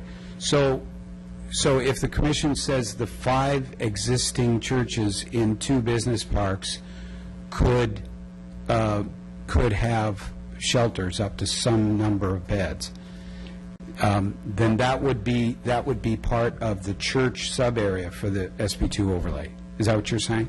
Well, I'm just trying to Let's say understand. they build a shelter and they're no longer a church. Yeah, churches come So in and out of isn't it business. tied to the land So and not the church? remember, when you're designating zones, you're designating either districts or you're applying a different land use category to parcels, and that goes with the land. So you might designate Heritage Church parcel as being appropriate for a homeless shelter, but Heritage Church may move, it could leave town. At that point, it would no longer be associated with the church, so we need to plan for that eventuality. That's why I'm bringing it up. Yeah. It should be the land rather than the church. Yeah. So we could end up with a situation where, over the years, we've got parcels that are zoned as shelters that don't have churches, and other parcels that do have churches but aren't zoned as shelters. Remember that the way this is worded in the ordinance, if you read it carefully, it says, basically, it's talking about churches in the Rancho San Clemente sub-area. It doesn't limit it to specific parcels. Okay, Okay. so a new church. A new church could come in, it would be subject to the conditional use permit requirement. But For a church. For a church. But then it doesn't run with the land. I mean, or that's the implication does. of what you said. No, all you would be doing with the way the ordinance is structured now, and it can be changed, of course, but all you would be doing is you would be saying that churches that are in the business parks, that are outside, 500 feet or more from residential areas, right? Churches could have shelters up to a 35-bed limit, let's say. Heritage Church could go, another church could come in its place. But I think the question is, I think when you're saying run with the land, I think it sounds as if another church didn't come in, and it was a manufacturing entity, if they chose to later convert to a homeless shelter, they would not be able to, just because it was on that same parcel. Correct. It's only if a Baptist church leaves and an Episcopalian church comes in, or if a new church is given a conditional use permit somewhere else in one of the business parks. If that new church is given a conditional use permit, then by right, they also have the option of having a homeless shelter. That is absolutely correct, because you're specifying that it is churches in the business parks that can have a shelter use associated with it, so not just this parcel. So if a church or two moved out of that area, we would essentially lose... You'd lose capacity. Lose that capacity. What would happen with our housing element? Would it become invalidated or something? Well, other churches could come in. They would be subject to use permit. But if they didn't, if we built manufacturing there, how would that affect our housing element, because we now no longer... Well, that's no different. The trend has been that we're adding churches rather than losing churches in those areas. Churches tend to locate in business parks and industrial areas because that's where the affordable floor area is. But the scenario that you describe is no different than designating Calle de Industrias, or in fact designating all of the Rancho San Clemente Business Park. Sure, it provides more acreage, but there's no guarantee that Commission's talked about. There's no guarantee that just because you provide the space, they will come. So Commissioner Eggleston is correct. We are required to provide, in Commissioner Ward, we're provided to provide this area to make it reasonable that a shelter could be located there. In the motion that you're thinking about, or in the ordinance that you're considering, you are providing sufficient area to allow that, in my opinion. Whether or not it's utilized is a whole different question, one which is imponderable at this point. Don, did you have a question? No, I just think, we can fillet this forever. What if it, and sometimes that's helpful, sometimes when life, but I think one is better the enemy of good enough. And I think we have a reasonable attempt on the table to satisfy the SB2 requirements, the housing element needs, and try to focus it as best we can, and in fact, provide some shelter to be provided. And so I think it's the least worst compromise that we can come up with after months of deliberation and 200 or 300 pages of staff briefings and a lot of deliberation. I think we're getting convoluted here, and I think this is something where we can go forward with the council, and I think we have a reasonable basis based on public input. Can we take a straw vote on this item before we move forward, like we have with the other items? Previous meetings? Whether to use that option as opposed to Sure, we can. current option? Yeah, if you want to do a straw vote. I think we were just about to have a motion, so we could just vote on it, and then if that doesn't pass, then we can consider another option. Is that the pleasure of the commission, or did you want to take a straw vote?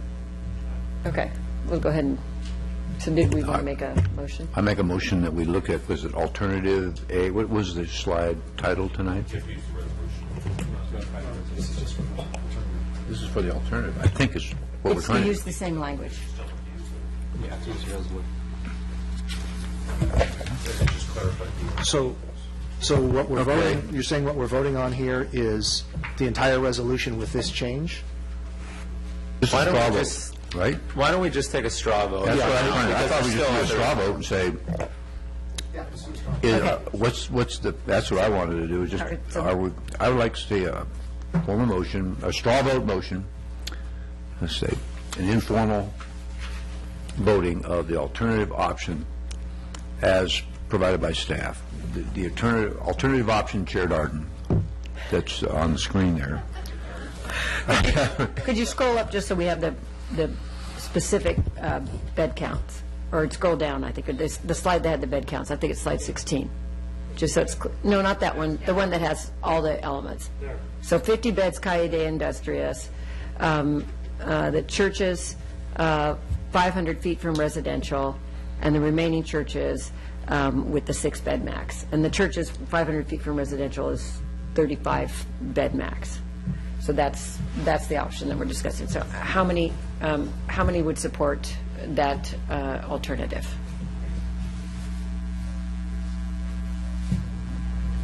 Okay. Then I guess how many of us would support the original alternative that is proposed in our packet?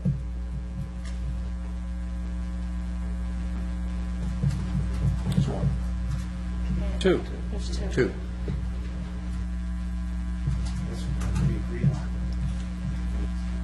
Yeah. Well, So what's the I will. for the alternative, Chair Darden? Perhaps How many in- number were there? There were 3.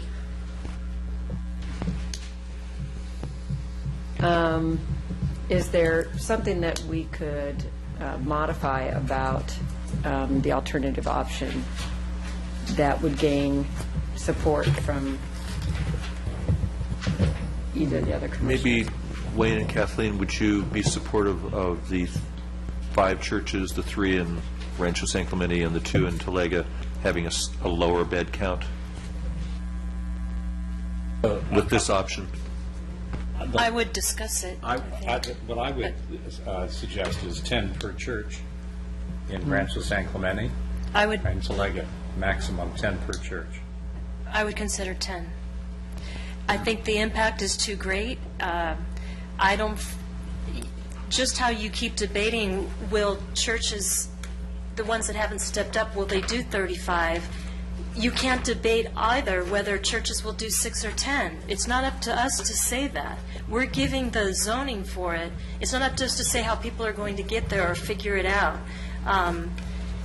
10 churches, it's more reasonable for them to do that. I've said that all along. I think giving a church 35 beds is just unreasonable to do. I think 6 to 10, I would definitely I would support 10 if we were trying to get to a number. I think it's more reasonable. It's less of an impact. This is a huge impact on this area. Madam Chair, also I would support maximum of 25 in the Calle Industrias, 6 beds for churches other than those in Talega and in Rancho San Clemente, which would be a maximum of 10.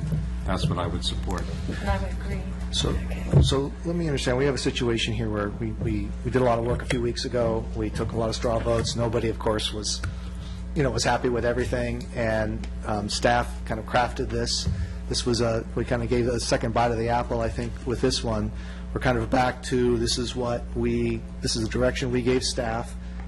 And is there no longer support for what we put so much work into previously? I would, if we cannot, if the alternative option is not an option, then I will support the original direction that we gave staff, because we have to decide something tonight.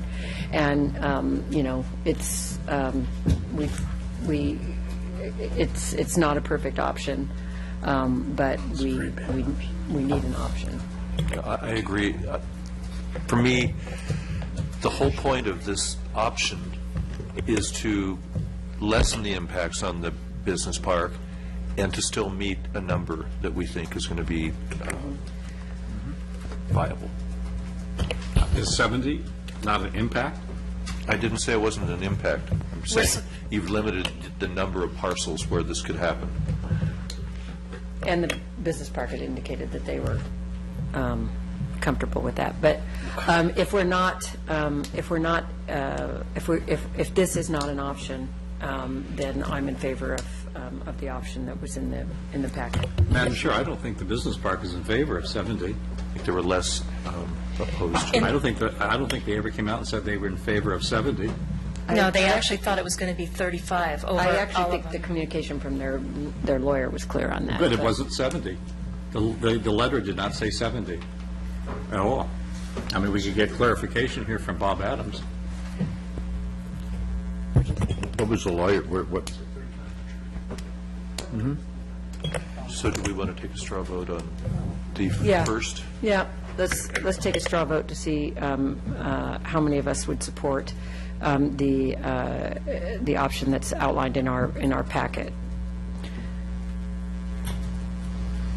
Okay. Do we have a motion?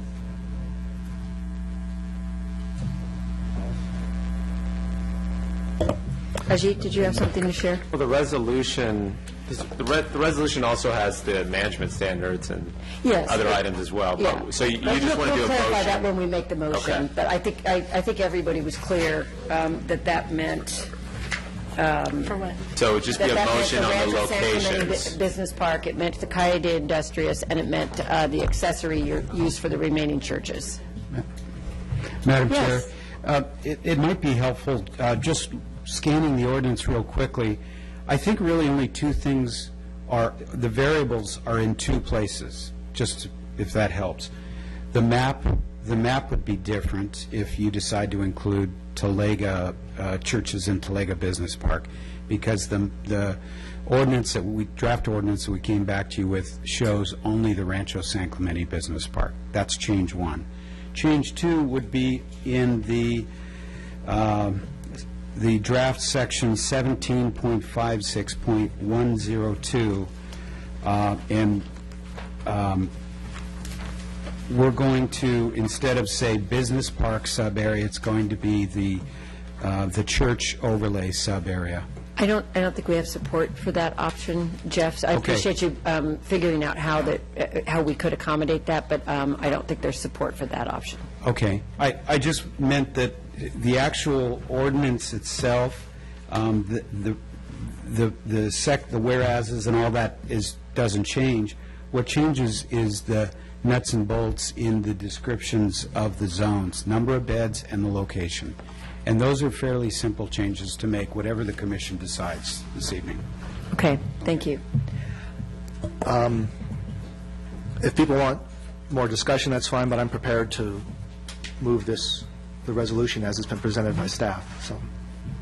So I'll move that we adopt resolution number PC 14-022, a resolution of the Planning Commission of the City of San Clemente, California, recommending the City Council approve a negative declaration of environmental impact and amend the general plan, Rancho San Clemente and West Pico corridor specific plans, and the zoning ordinance and precise zoning plan to implement California Government Code Section 65583 regarding Senate Bill 2, SB2, the Emergency Shelter Act, City File Numbers ZA 14-121, GPA 14-122, and SPA 14-123.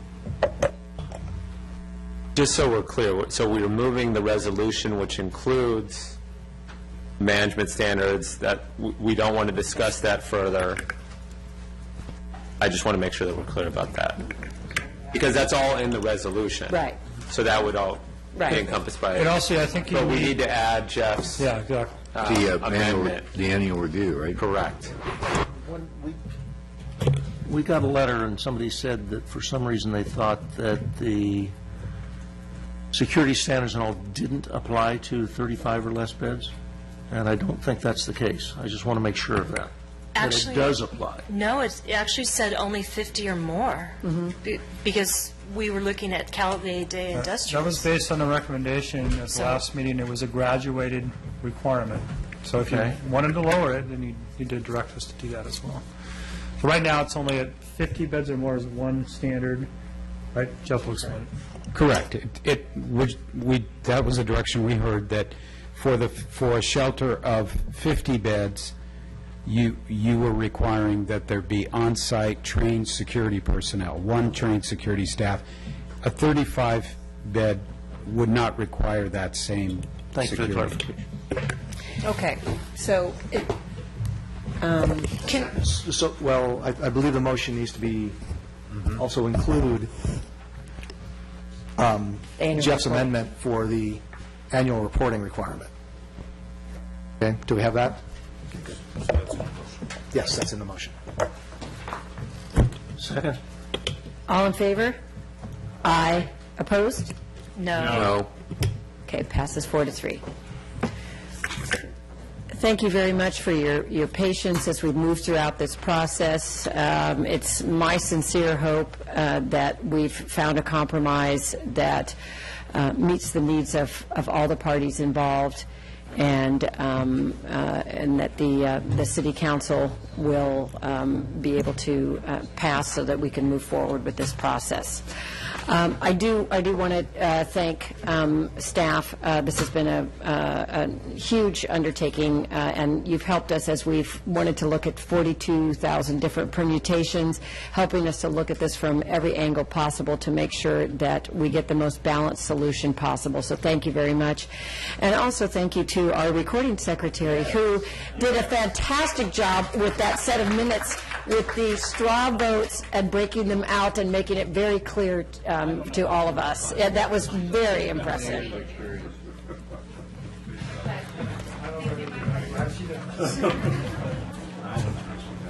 All right. So do we have any reports from Coastal? Coastal Advisory meeting last week, and we had a very informative session from our city planner, Jim Petches, on the development of the local coastal program and the involvement of the coastal committee, the public outreach, which will be in August. It was a very extensive briefing and went on for a good discussion for over an hour. Well, included in that are the minutes from the first meeting that we had with the our contract people that are helping us, and also the California Coastal Commission local office from Long Beach came down and met up in Negotia a week ago. And those minutes were also in the Coastal Advisory Committee minutes also that he provided the Coastal Committee. So it was a very, very extensive brief of the way forward on the local coastal program. That's it. And then Commissioner Brown and I also had a meeting today with Sean and with Jim regarding community engagement and sharing some of the information that came out of Planners Institute. Sean is going to do some additional research on some of the information that we provided, and then it will be coming to a study session near you soon. So I think it represents a really exciting opportunity for the Planning Commission, really in the city in general, to find new ways to engage more of our community in the process and earlier in the process. So I think it's a very exciting opportunity. So with that, if somebody would like to make a final motion. I will. I'd like to adjourn this meeting in honor of all the commissioners that I've worked with over the 14 years. Carol Bonner, Ron Ronaldson, Frank Haroldson, Dottie Prohaska, Nisa Ortega, now Nisa Anderson, Dennis Papillion, David Hahn, Lori Donchak, Colleen Johnson, Don Prime, Lou Avra, Duffy Brook, Julia Darden, Mitchell Thompson, Cynthia Baker, Brenda Miller, George Carvalho, Daniel Bain, Don Brown, Bart Crandall, Jim Rulin, Wayne Eggleston, and Kathleen Ward. I will adjourn the meeting to the study session to be held at 6 p.m. on July 2nd, 2014 in Council Chambers at City Hall located at 100